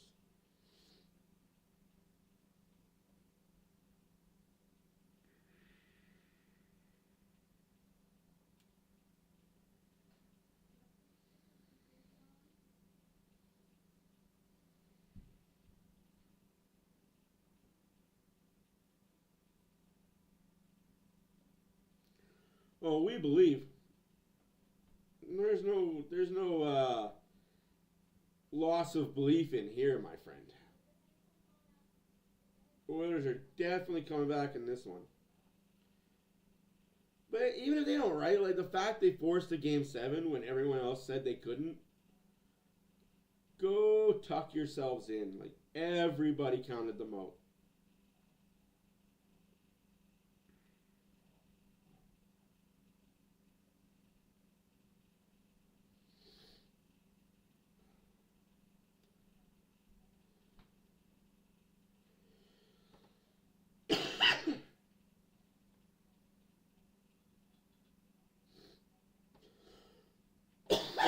Excuse me, freaking hell.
okay if they lift it in Florida. Don't care where they lift it as long as they're the team that's lifting it. But just, that period got away from them. They had opportunities to score. Say what you will about the bad officiating, and it was trash in that period. But Skinner can't give up that goal. And the Oilers have to find a way to score that second goal. They're going to have no choice now.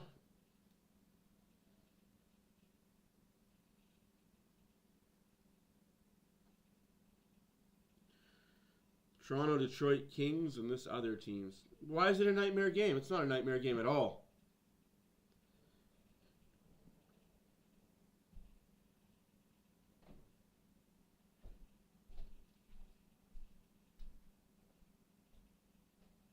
It's the type of game you expected. You expected to have from Florida. You expected them to be like this. This is their lives depend on it.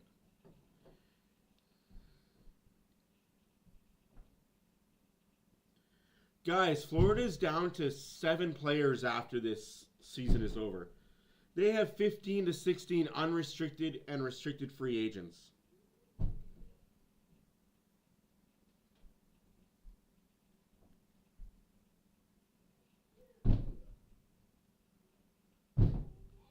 Oh my Christ.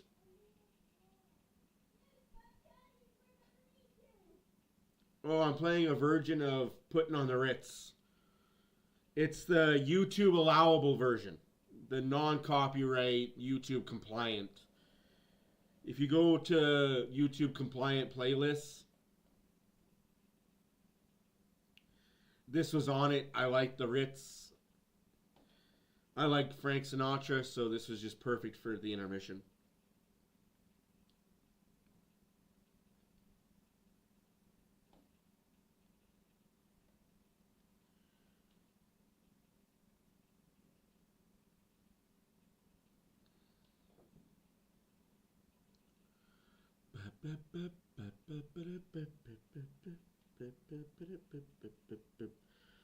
Putting on the Ritz. Yes, I'm a big fan of the old time Brat Pack and Rat Pack and Sinatra and Dean Martin, all those really good, really good old-timey singers.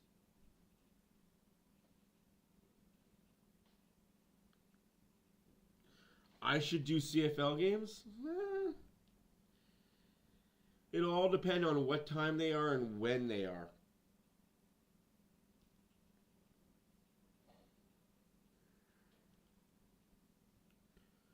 Unfortunately, my Sundays are a no.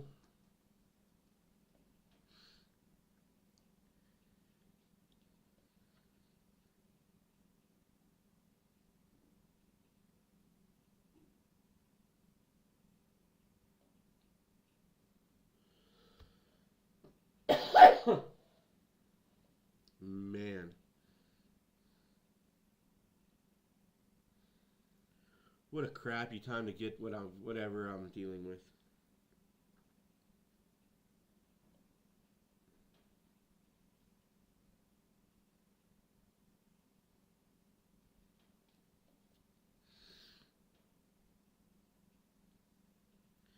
Yep. Yeah, Munchie, that's very true. The Argo game came right down to the end.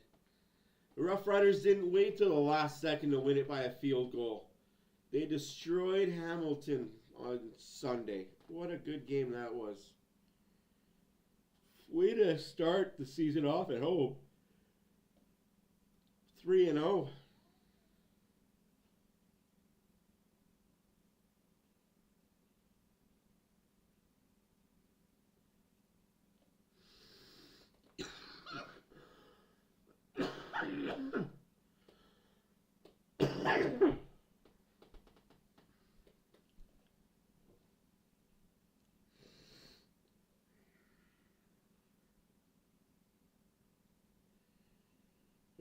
If I never see this commercial again, I won't be sad.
Thank you. Oh. It's just that stupid scratch in your throat that doesn't go away.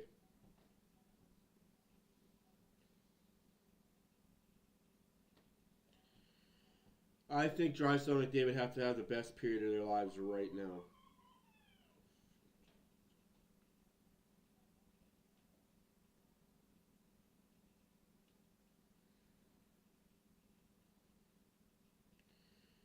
I hope so. I really am looking. That's what I'm clinging to right now. Is they're gonna come out and have the best period of their lives right now.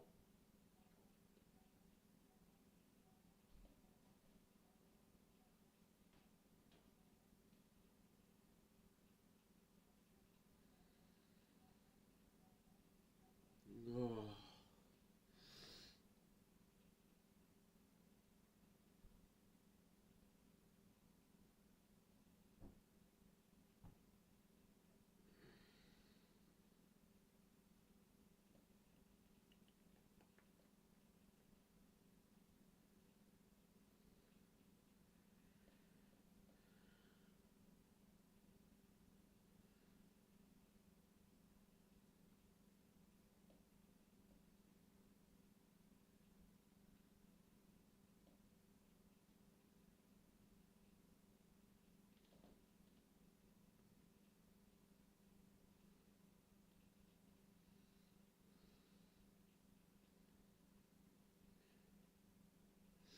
Yeah, definitely would.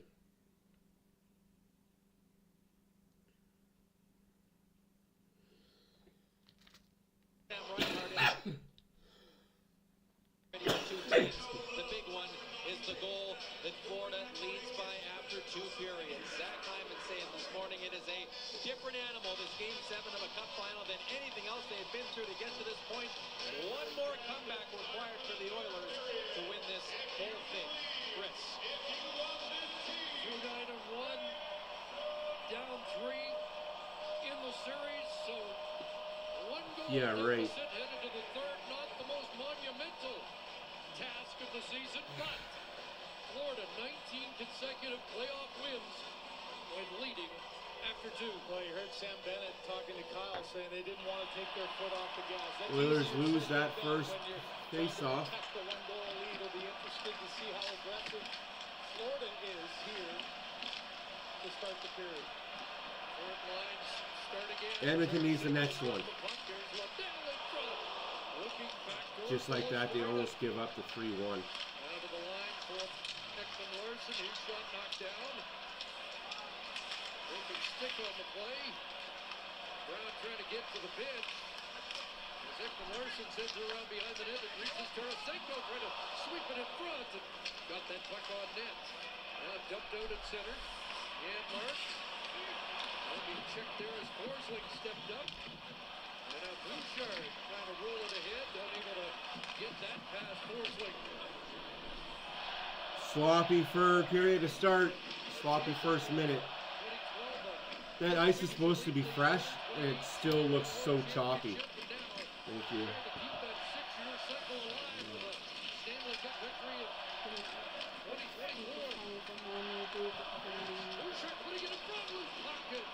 Swept away. McDavid, what a inside move. Ekholm moving in. Ekholm holds and a centering pass gobbled up. A lot of penalties just getting looked over. It's cool though. Make sure it goes both ways, refs. Make sure it goes both ways. Holloway looks for it at center. Kachuk careening into the boards in front of the Edmonton bench as he missed a big hit. Bennett's got moved. Sam Bennett on the 12-foot Skinner wide. Now Vogel unable to clear. Up around the boards. Holloway took a look. He had Minkle on his back, but there's Draisaitl to take over. Edmonton works out. Cody Ceci. from the red line, sends it in. On the retrieval, it's Vogel trying to extend a 14-point streak in this final. Up that pass, Draisaitl, CC advances, able to hold it in. He's backed up there by Holloway. Knocks down Rodriguez. And now flipped away by Mikla out to center. And for Draisaitl off his stick. And Montour takes over. He lost the puck. It's Corey Perry in front of the Oh. by Montour with Perry right down Main Street. Nurse cycles it back. Lomberg aggressively took it away from Broberg. Here's Ryan Lomberg cycling it for Stedman, tied up by Nurse. Around it goes for McLeod, and he'll chop it away. Well, can you take another 17 minutes of this? Good energy. Woo! And all kinds of pucks trying to get to the front of the net with bodies everywhere. All kinds of desperation plays. The latest by Montour might have saved the goal. There's a great check by McLeod. Up ahead, trying to spring Hyman. Bouchard moves up, and now Forsling got a penalty coming up as Lusterinen went down. And a high stick. Oh, so you call that, but you won't call everything that happens in front of the net. Cool. Well, it's Bouchard who's going to go, but man, the front of the net, as Kevin Bieksa said, not just the Oilers trying to get positioning. What a fucking joke. So you don't call the hooks, the slashes, the holds in front of the net. You call that. Battlefield all the way through as you see Bouchard, Tarasenko to Lundell with a backdoor tap in that just goes off Lusterinen and off his body. And then at the other It is what it is, right? Here, but look at just going out and selling the front of the net. Look at 5 red sweaters in front. Not much of an opportunity to get it to there, and then a great defensive effort as Montour, and the stick coming up right there off the visor, and Bouchard for 2. It is 2. It's the second power play of the night for the Panthers. Penalty on number 2, Evan Bouchard. Again on the top unit. Like with Larson across, and that sticks to Skinner at the top of his crease. What we don't see makes us who we are. Brave is unbeatable. The Olympics start July 26. Watch Team Canada with Andre DeGrasse on CBC and CBC Gem. So you know if you're Stuart Skinner, you just say you can't have a mistake, and there's one with the... Oh, it was a high stick. I totally agree with you on the call. The call's a good call, but you let 4 or 5 go the other way that were just as blatant as that one.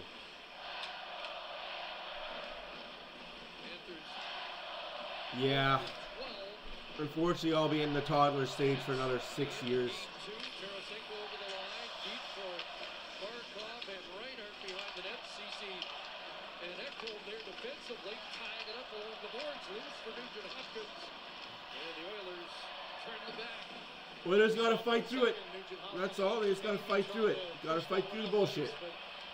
35-second shift on the kill. Just made sure he got the clear and got new bodies.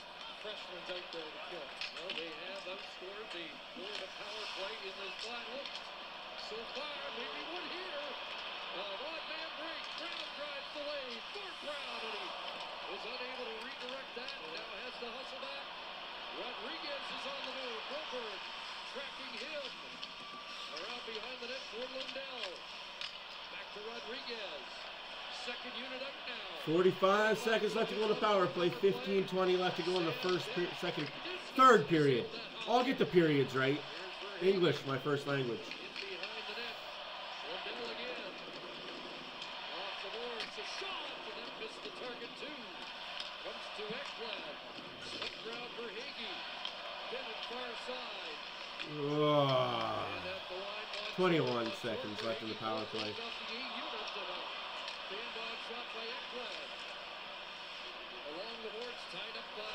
Oilers kill this, they score a goal. Loose for Lundell, checked by Broberg. Bouncing ball, Skinner down, and that's a huge stop of Sam Bennett with 4 seconds left in the power play. Oilers kill this, they score the goal. Over this power play for the Florida Panthers. The first play was just a great one defensively. Never too late to come back to the front of the net. This is a good chance for a tip play, and he lifts the stick of Brown. Now with this bouncing puck, look at Broberg misses it once. Rebound there for the taking, and Bennett had turned his body so much he couldn't get to the second chance, and credit Skinner able to hold on. Not only made the first save, but able to get it and stop play. Puck dropped unfairly. They'll do it again. 2 shots for Florida on this power play. Their second. Will the Oilers get one more power play tonight? Well, you think if everything was fair and all things equal, the Oilers would get more than one more power play on the night. Equalized player Bouchard back on the ice. Ekholm battles with the puck loose. And worked out by Ryan.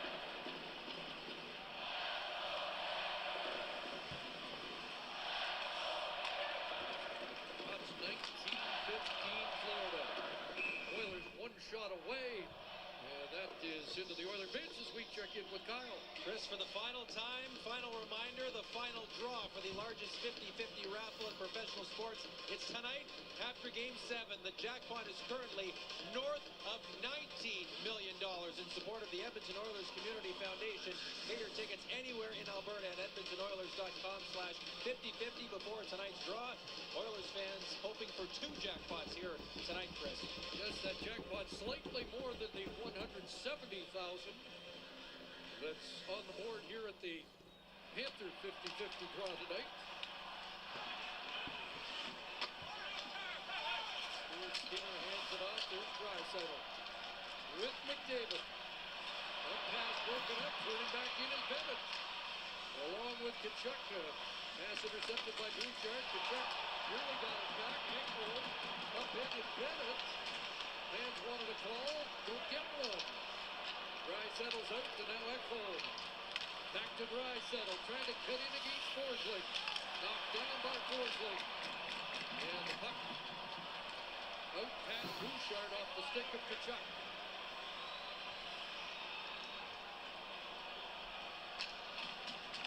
There's McDavid back-to-back 4-point games. Games 4 and 5 to get the Oilers back in it. Cutting in there, but checked by Tarasenko out at center. Swung back in by Ceci. 11 points for McDavid in this series. Now Kulak. Come on, boys. One good push here.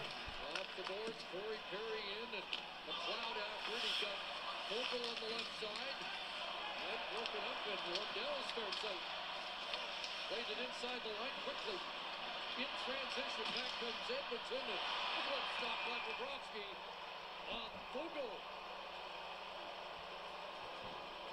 Just past 7 minutes here in the third. The home side protected. Oh.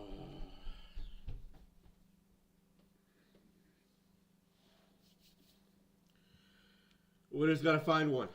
Just find one. If you find one, you can find another one. Come on. Excuse me.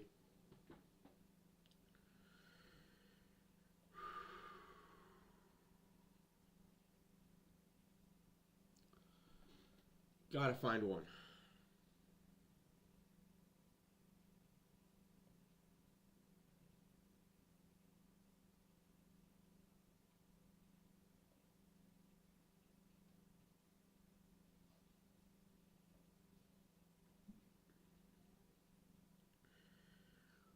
Whew.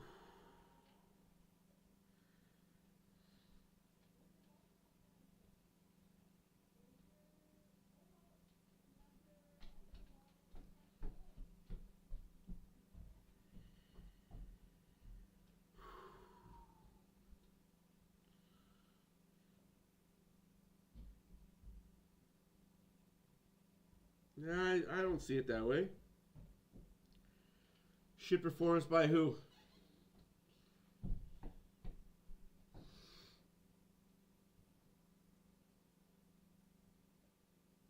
We don't look dead at all. I don't know what you guys are seeing.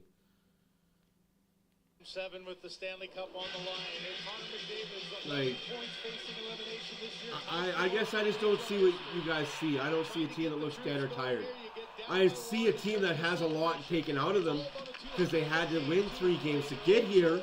I see that, but I don't see a team that looks dead or tired at all. I won't subscribe to that narrative. You know what's at stake and the kind of playoff and year that he has had. I see Florida getting away with a lot of holding, a lot of slashing. Draisaitl wins the draw. McDavid had the goal against Dallas in Game 6. The assist here in Game 5.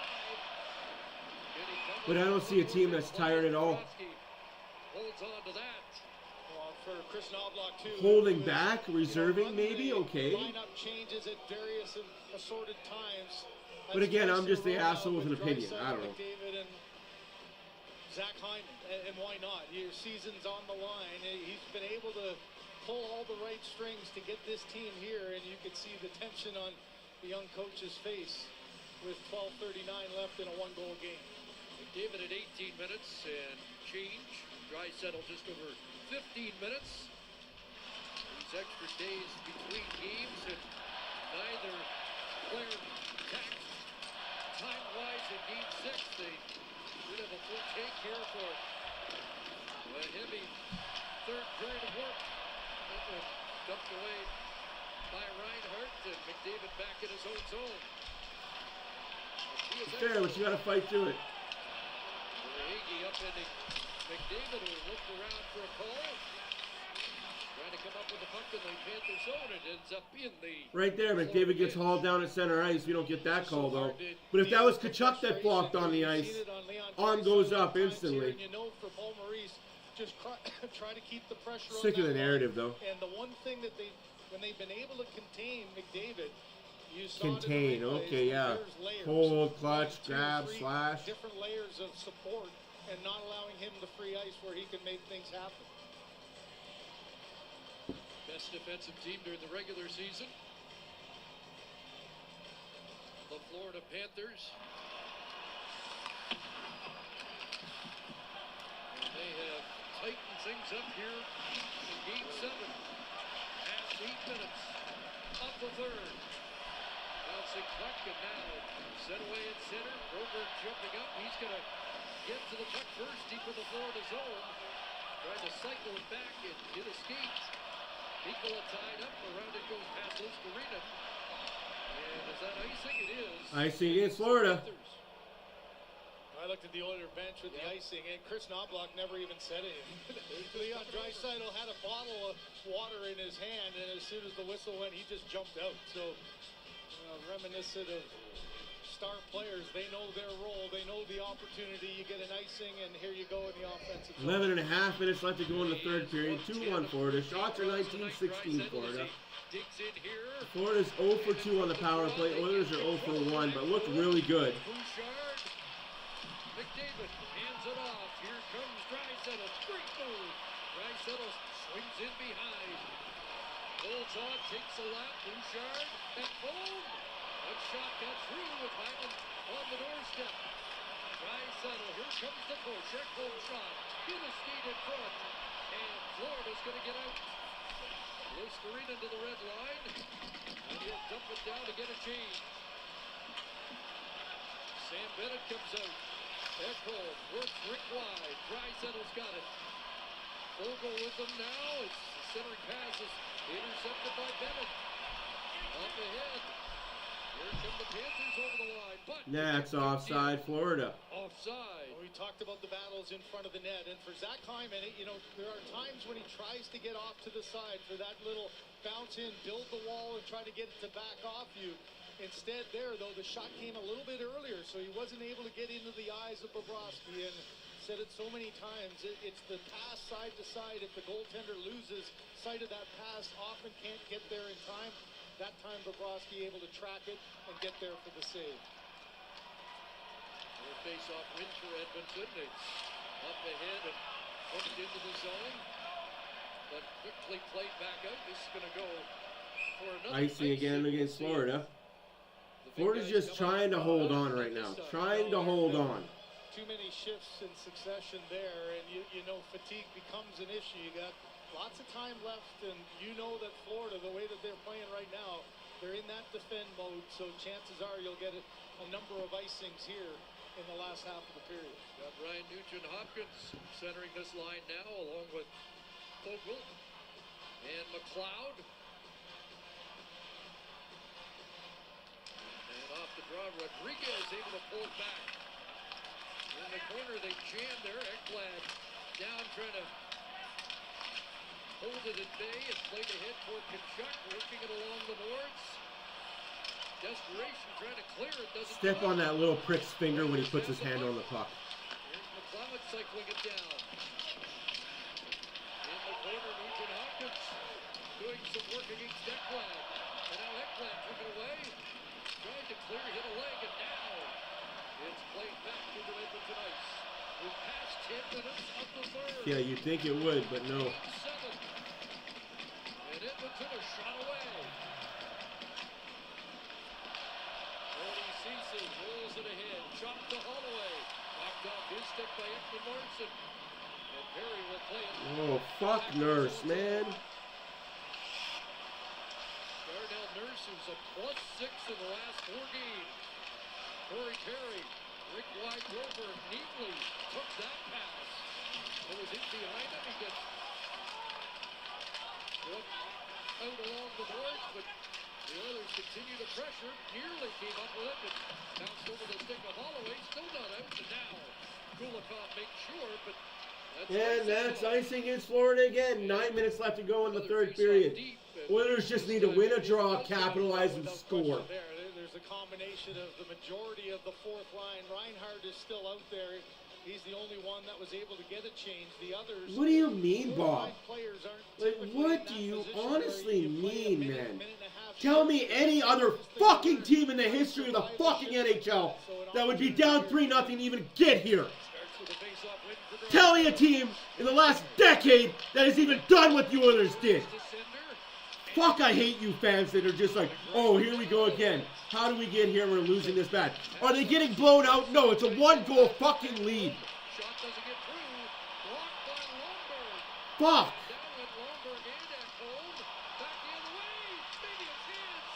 I hate fans like that. I'd be on the same case if they were down by 5. They're down by 1 fucking goal. The guy's stick is in Bouchard's foot, and there's no call. The guy's stick is in Bouchard's skate. Trip. No call. It's all good. Gotta keep the blood pressure down. It's game 7. Nobody said we were gonna make it this far.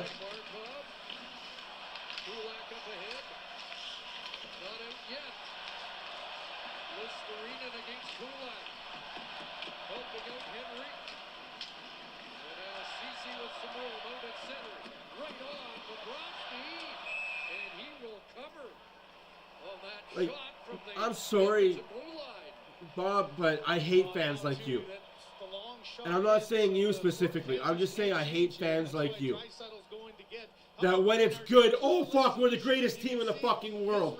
And then you face a little bit of diversity and holy shit, this team is bad. I don't get fans like that. I don't get the fair weather bullshit fan like that. I never will understand a fan like that. If you can't appreciate them when they're bad, don't come joyous when they're good. Lundell 4-2 in the face-off circle, and Draisaitl up to 12-4. They're 1 shot away from being tied up in this game. It's flipped away.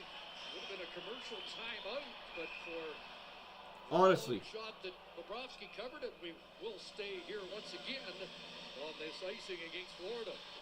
It's amazing what the pressure does. I mean, how many icings is that now in the last 5 minutes? But to their credit, the Panthers have bent, but they haven't broken. You're really doing a solid job of boxing out. And Chris, maybe more than anything, we've seen Ekholm and Bouchard go back-to-back at the top, unable to get a shooting lane clear. And that's one thing that if you're Edmonton, you've got to find a way to get that puck through all the layers to the front of the net. saw the reaction of Chris Knobloch as Paul Maurice tried to get Bennett on, but to no avail. Here's Echo, another dry settle face-off win, and McDavid goes to work. He spins out again, and it's McDavid trips on the same spot of the ice every time. There's a soft spot on the ice in the middle. Community Center tonight where they're having a watch party. Here's Draisaitl in front. McDavid unable to get the shot away. Here's a blast right on. The rebound comes to Draisaitl. Oiler pressure, Echo. Bouchard right on. Another Bobrovsky stop. Evan Bouchard again up top. Trying to sift it through. McDavid. Hyman. Bobrovsky down. No hook. Holding the puck. No hook. No hook. Guy's got his stick right in the hands. Fucking corkscrewed the motherfucker. No call. I'm a left. I don't see nothing. I see nothing. Nothing I see. Connor McDavid in tight. He tried to outweight Bobrovsky. Just unable to But you'll call some bullshit against the Oilers, though. stick there. Forsling doesn't allow McDavid to hold on to him. Now it's just a pile up in front. Puck's there for the taking. Draisaitl on the door. Two-hand slash on Draisaitl right in the freaking wrist. Stays out of the net. I don't get it. I don't get the vendetta. I guess just being a fan of a Canadian team, you just gotta hope. You gotta hope the two Canadian teams make the final. That way, Gary doesn't have a choice but have one win. Hey, it's Game 7, baby. We live for this shit.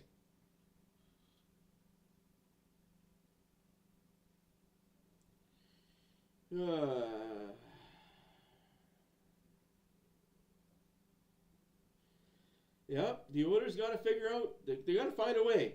I've said this all playoffs long. The Oilers have to find a way to fight through the bullshit. It sucks. But much like the Vancouver Canucks before, the Montreal Canadiens after them, us before the Vancouver Canucks, the Calgary Flames before us, we gotta find a way to fight through the fucking bullshit. It's not fair, but hey, it's the NHL. It's Gary Bettman's world. We're all just living in it. When it comes to the NHL, it's Gary Bettman's way or no way.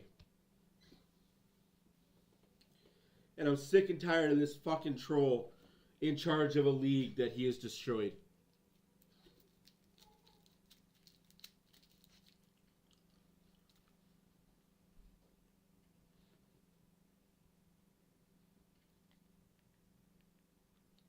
How do you survive 3 lockouts and still have a job?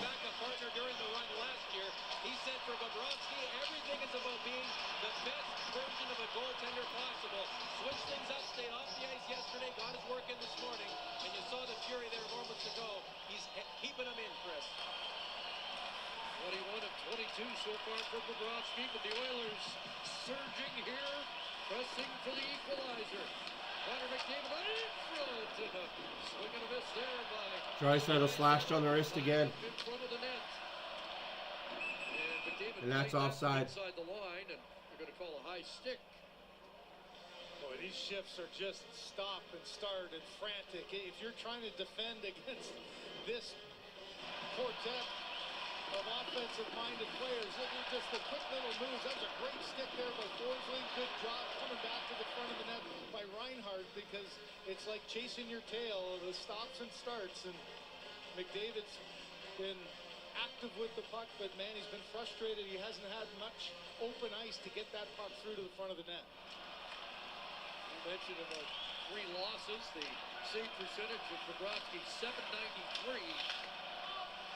9:55 so far tonight. Full goal. Hand pass. And it's whistled down. Well, the way the play is going right now, 6.5 minutes left to go in the third period. Because the puck's been mostly in the Florida zone. So you know, if you're Edmonton, just keep the mindset of there's no such thing as a bad shot. And Florida not afraid to ice the puck and take another chance with a face-off win. But there has not been an easy path to get to the front of the net. Like Chris Knobloch might finish with McDavid and Draisaitl together, and Nugent Hopkins centering this line with McLeod and Fogle.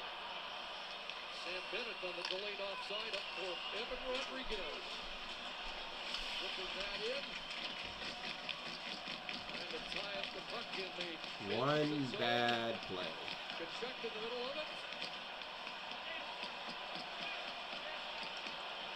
That's delay a game, ref. He's laying on it. That's delay a game.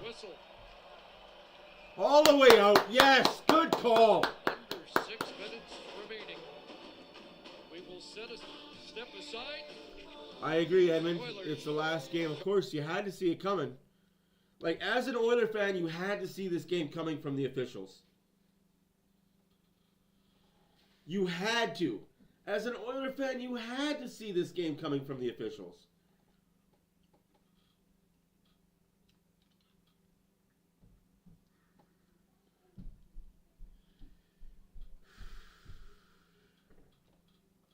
It's the Gary Bettman way. It's the Gary Bettman way.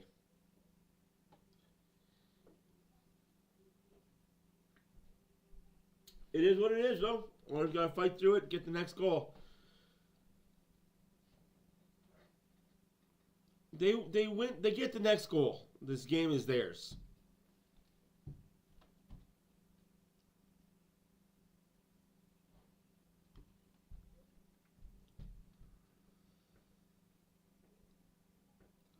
I agree, Edmund. Just call a fair game. Just call the penalties. Who cares if McDavid and Draisaitl draw 15 penalties and Florida's in the box the whole game? Learn how to control your tempers. Learn how to control your sticks. But my name is Sasha Barkov. I can high stick somebody. I can two-hand huck too. Slash somebody in the hands. I'm not going to get called because I'm the Selke winner of the league. Fucking sick of that narrative.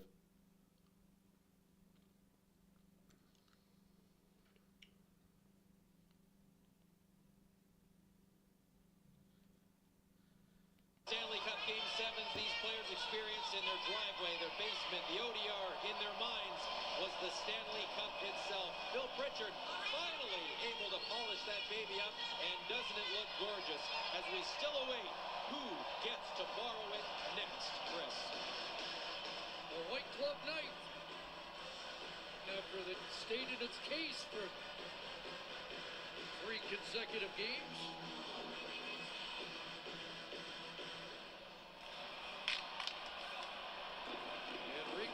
Brown and Janmark. Janmark, the Oiler goal scorer. Ceci up ahead at center. Popped up into the air. Brown looks for it against Tarasenko. Kulikov ahead. And now Tarasenko's in. Shot. Skinner with the stop at the top of the crease.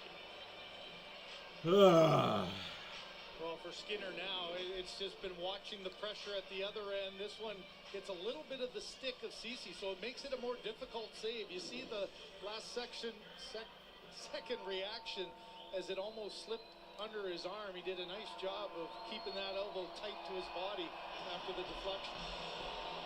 Shot 6-3 here in the third. They've taken an Oilers shot away. Barkov wins the draw. Bouchard. Up ahead, that got past 5, and that's going to be icing. That's not. Against the Oilers. You think of the mindset for Barkov now. When you're in the draw, you go, okay, I'll win the draw, I'll get some offense. And he did win the draw. Puck goes deep, and for a split second, he was thinking, okay, I'll go down and attack. And then you look. Interference off the face-off, not called, right? Get back. It's defense first with the 1-goal lead, and the instincts were, I got to get involved and get something offensively, then realize, no, I better get back. Stop fucking dabbing, you 50-year-old idiot. Talking about Barkov's assignment at home, he says more Selke than on the road, where the matchup is not as much, and he can be a little more offensive. He wins a face-off in the Edmonton zone. Eckel trying to get it back, and he will. There's Eckel holding off the check to Barkov. Draisaitl flicks it back, and now a hit on the That's not right offside. side. No, that offside is McDavid was just Refs are trying to keep the pace slow. Immediately, it's now a long journey back to the defensive zone, and thought that maybe he could rotate his feet and get a hold of it, but call was made, and now you're back defending. Refs are purposely trying to keep the pace slow. Head to head with Draisaitl now. And off the draw for Hagee, trying to come up with it, and does. Goes to the boards. Trying to kill a little more time as Verhaeghe cleared out of there by Ekholm. Under 5 left in the third. Verhaeghe steals. Barkov again. Back towards Verhaeghe and jumped his stick. Reinhart on this side as Verhaeghe tries to twist away, but valuable seconds. Wow, there's a trip. No call. Skinner has to hold Wow. on that. Well, when time's your enemy, yeah, that time in the defensive zone with your top line for the Oilers just seems like it's going so quickly. I guess you're allowed to do that. Great shift offensively, though, for this line. Oh, that's right. You wear a Florida jersey. You're allowed to do what you want to You're do. going to have that difficult matchup. You're going to see an awful lot for the last 4:35, and to spend, 35, 40 seconds in the offense. It's actually 4:35 left, my friend. If you're going to be a dick, at least be correct about it. 21 minutes of the night. 4:35 left on the clock. 2-1 Florida. Face-off in the Oilers zone. Won by the Oilers. Panther fans in good voice as well. More board battles. And Panthers quite comfortable. Playing it along the boards now. Broberg starts out. Red line it in for Edmonton. There's Nicola back with Nugent Hopkins on his tail. There's the shot. Kicked away by Bobrovsky. Out in center it comes. Bruce got there ahead of Rodriguez. Pass on the right side. Hooked in by Nugent Hopkins. Over follows. Over on it. Back to Darnell Nurse. Nurse fakes. Gets the shot. Bobrovsky knocked down in front. Here's a chance. Bouchard. Bobrovsky on his back. Bouchard again. In front. Get back to the line to Nurse. No stick for Bobrovsky. Boy, he was down and out a couple of times. But Tarasenko clears. Oh, okay. I can go with that. No, not really. Close. But again, cross-checks in front of that are okay if you're a Florida Panther. Not okay if you're an Edmonton Oiler, though. 77, cross-check 1, cross-check 2, cross-check to the face. It's all good. We're allowed. You're allowed those. An excellent stick by Montour. You know, getting that puck to the area. McDavid trying to control it. Look at the battles on each side of Bobrovsky. That was wild, and it was friendly fire, so would not have been any goaltender interference call. That puck out of play. And going to face it off in the Florida zone. But Yeah, Barry Zito, what's your fucking salary cap? How many first-round draft picks do you have on your team that aren't yours? How many contracts do you have that you're not paying fully for? Yeah, well, must be nice to be a no state tax. Off the draw, clean win, Draisaitl. Here's the shot, knocked down in front. And they don't clear. Draisaitl kept it alive. Down low and whipped across the goal line. Back to Bouchard. Hot pass. Couldn't take it. Verhaeghe the other way. Here's Verhaeghe. And he bumped off the puck by Bouchard. Draisaitl will take over. Under 3 left. Here in period 3. McDavid to Draisaitl. 3 minutes left to go in regulation. Oilers down 2-1. Trying to be positive, guys. Fucking dirty plays. McDavid tips it high and wide. McDavid getting a stick on that. Down for McDavid behind the net. Trying to pivot away from Ekblad. And back to Draisaitl. Bouchard. A shot off Barkov. Draisaitl again. Oilers pushing for the equalizer here. McDavid's on it, centered across, and Bobrovsky off the leg in front, still loose. Down goes Draisaitl, and it's sent down the ice. On it up 2 minutes left to go. As the Oilers make a change with 2 minutes to go. Won't be long till Skinner leaves the net. Maybe the next time Draisaitl and McDavid come out. Nico Mikkola up for Tkachuk. He'll drop it down into the Edmonton zone. Tkachuk holding on to the stick of the defenseman. Holy crap. Oilers away. Here comes Warren Fogle to the line. Offside apparently, even though it wasn't. Shot through. Bobrovsky stopped that, but they'll face off outside the line. The pressure just continues to get to the front of the net. McDavid. This is what you live for, guys. Game 7. Oh, that's not a penalty at all. No, that's not a penalty at all. We're allowed to hold players in the zone. Get enough of that. They had to reach too far forward. Then off of the leg of Ekholm. Bobrovsky flying across, able to get 2 whacks at it. Trip the player. That's okay. Left pad down and makes the save. And this place. It's all good, guys. Gotta fight through it. Gotta fight through it. Looked like they, like Chris Lovelock just trying to get a. Yeah. Where's the face-off? Yeah. Where are we going? Trying to take as much time as he can. He didn't take it. He wants to keep the timeout in his back pocket, but no, he's going to actually indicating he wants it Okay, right now now. it will be taken. And the face-off outside the line, which Gotta fight through the bullshit.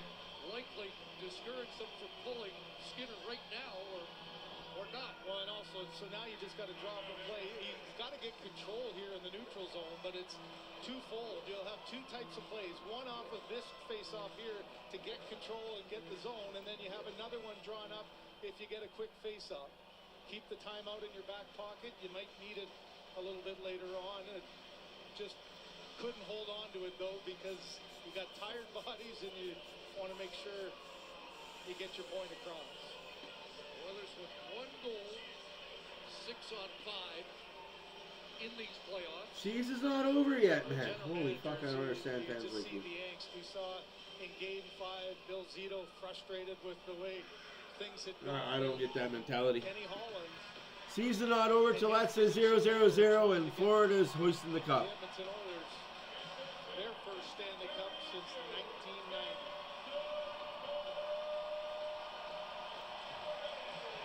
Nothing's impossible, man. Everybody in that lower bowl has been standing for about the last 5 minutes. That's a face-off win by Barkov. Keeps Skinner in momentarily. Now sent deep. No, don't pull the goalie. Was it to knock it out, so Skinner stayed in. There's Lusterina. And in they come Reinhardt, who has the goal that's the difference makers. 1 minute left to go in regulation. Down to 70 seconds remaining. Skinner to the bench. The extra tackle over the boards. And a turnover.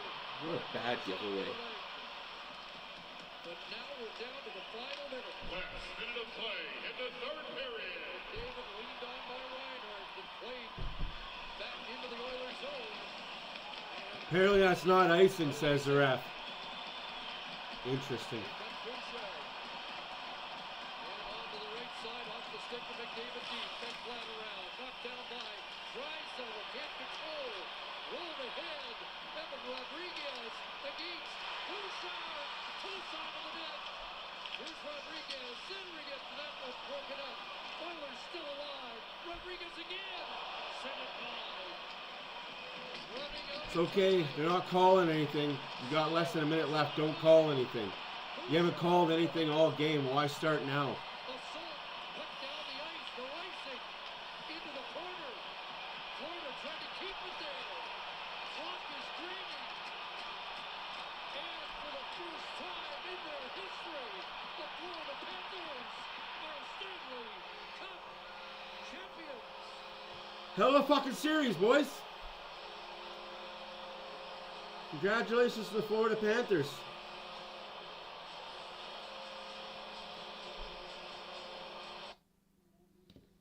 I'm not upset by it, guys. I'm not upset by it. Hell of a fucking comeback by the Oilers. Any other team would have folded in Game 4 and said, fuck it, we're done. I'm not upset by it, but honestly, these refs need to fucking figure out why. Why are they here? Why are they here and why are they getting paid? I'm not saying to be a dick. I'm saying because it's true. Why are you here and why are you getting paid? To not do your job. It's a simple fucking job. I'm not mad. I'm not upset. Oilers going to come back better, stronger next year. I don't fucking care what anybody says. If somebody comes in my DMs and said, told you the Oilers suck, go fuck yourself that the Oilers suck.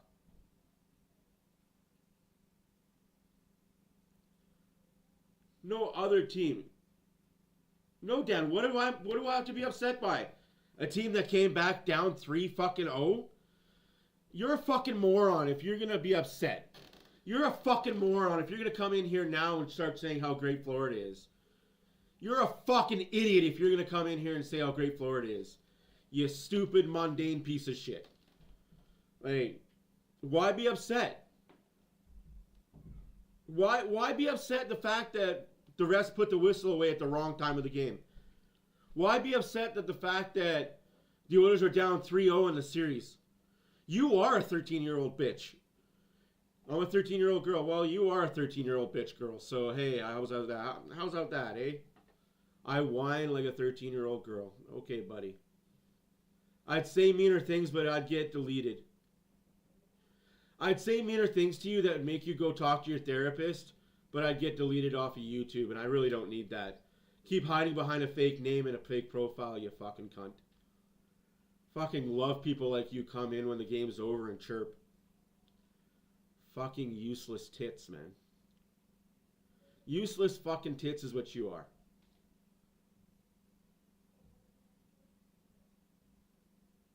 Right, Luke. Learn to play on the power plays. I'm not blaming the officials, you fucking cunt. Holy fuck.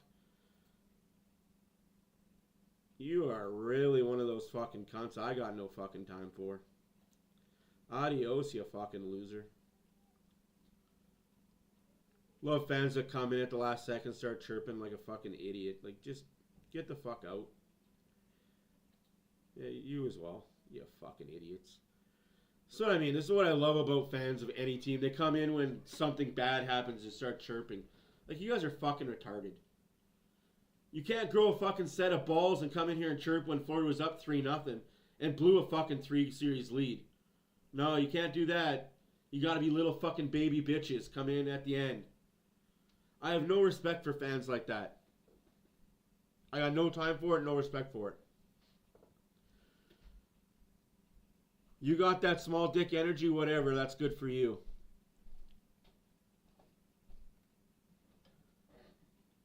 I'm not upset by the outcome. I'm upset that certain things could have went the other way. Certain things could have been made. But hey, be better next game. Be better next year. Make sure you have home ice going into Game 7 in the finals next year. Anyways, guys, it's been fun. My name's Matt for OilersFanReaction. Thank you for everybody being here. I greatly appreciate all of your support. Like, if you were here from day one and chirped like that, absolutely, go ahead. If you're a Florida fan and you've been in here and you've heard me talk, absolutely come at me, say your shit. But don't be a fucking random that's never been here and start fucking chirping off at the mouth like you're a fucking big superhero. I got no time for that. I got no time for that shit. The sun will rise tomorrow, boys.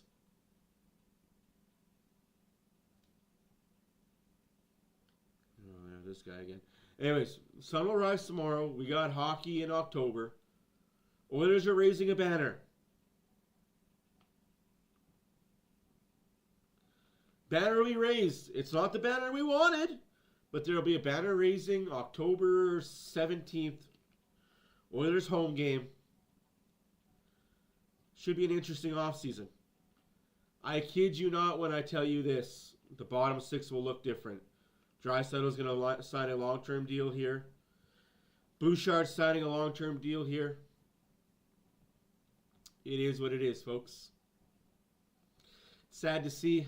I hate saying goodbyes. So I'm not going to say goodbye. I'll just say see you later. Because this isn't goodbye. We'll see you next time, folks. Enjoy your summer. I know I will. I got a golf course calling my name. You guys are awesome. Win or lose, guys, you guys are here. And I appreciate every single one of you guys. I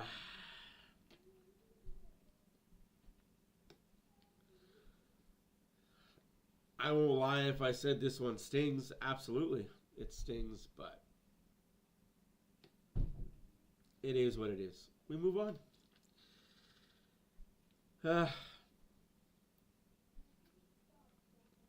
From bottom to second team in the league. From worst to almost first. Can't write that stuff up. Anyways, I'm going to be off of social medias for a while. I probably won't be watching any sports highlights or anything for like 3 weeks. It's just, whether the Oilers lose or not, that's just my routine. I stay off of social medias. I don't pay attention to sports. Unless it's football, I just watch the live sport. I don't catch the highlights. I don't catch the recaps. It's not what I do. I'm going to go outside, enjoy the weather. Like I said, go golfing, go play some basketball. I thought the Oilers would win too, but hey, that's why you play the game. That's why you just got to be that little bit better than the other team at the end. Whether the refs are going your way, the bounces are going your way, you got to fight through it.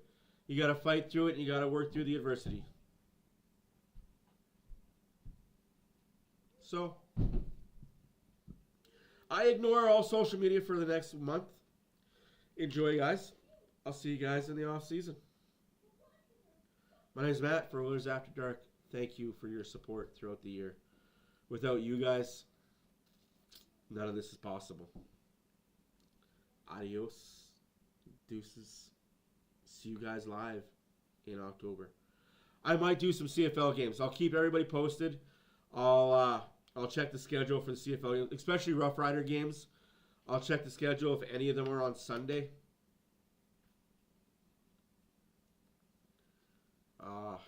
If they're not on Sunday, I will definitely look into doing them. Just let me take a minute, guys.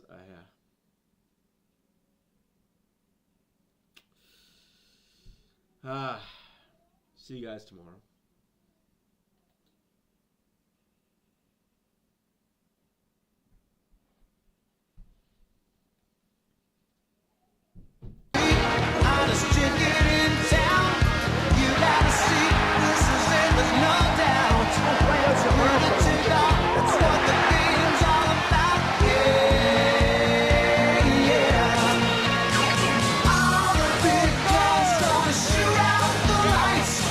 The place will be rocking because it's Saturday night.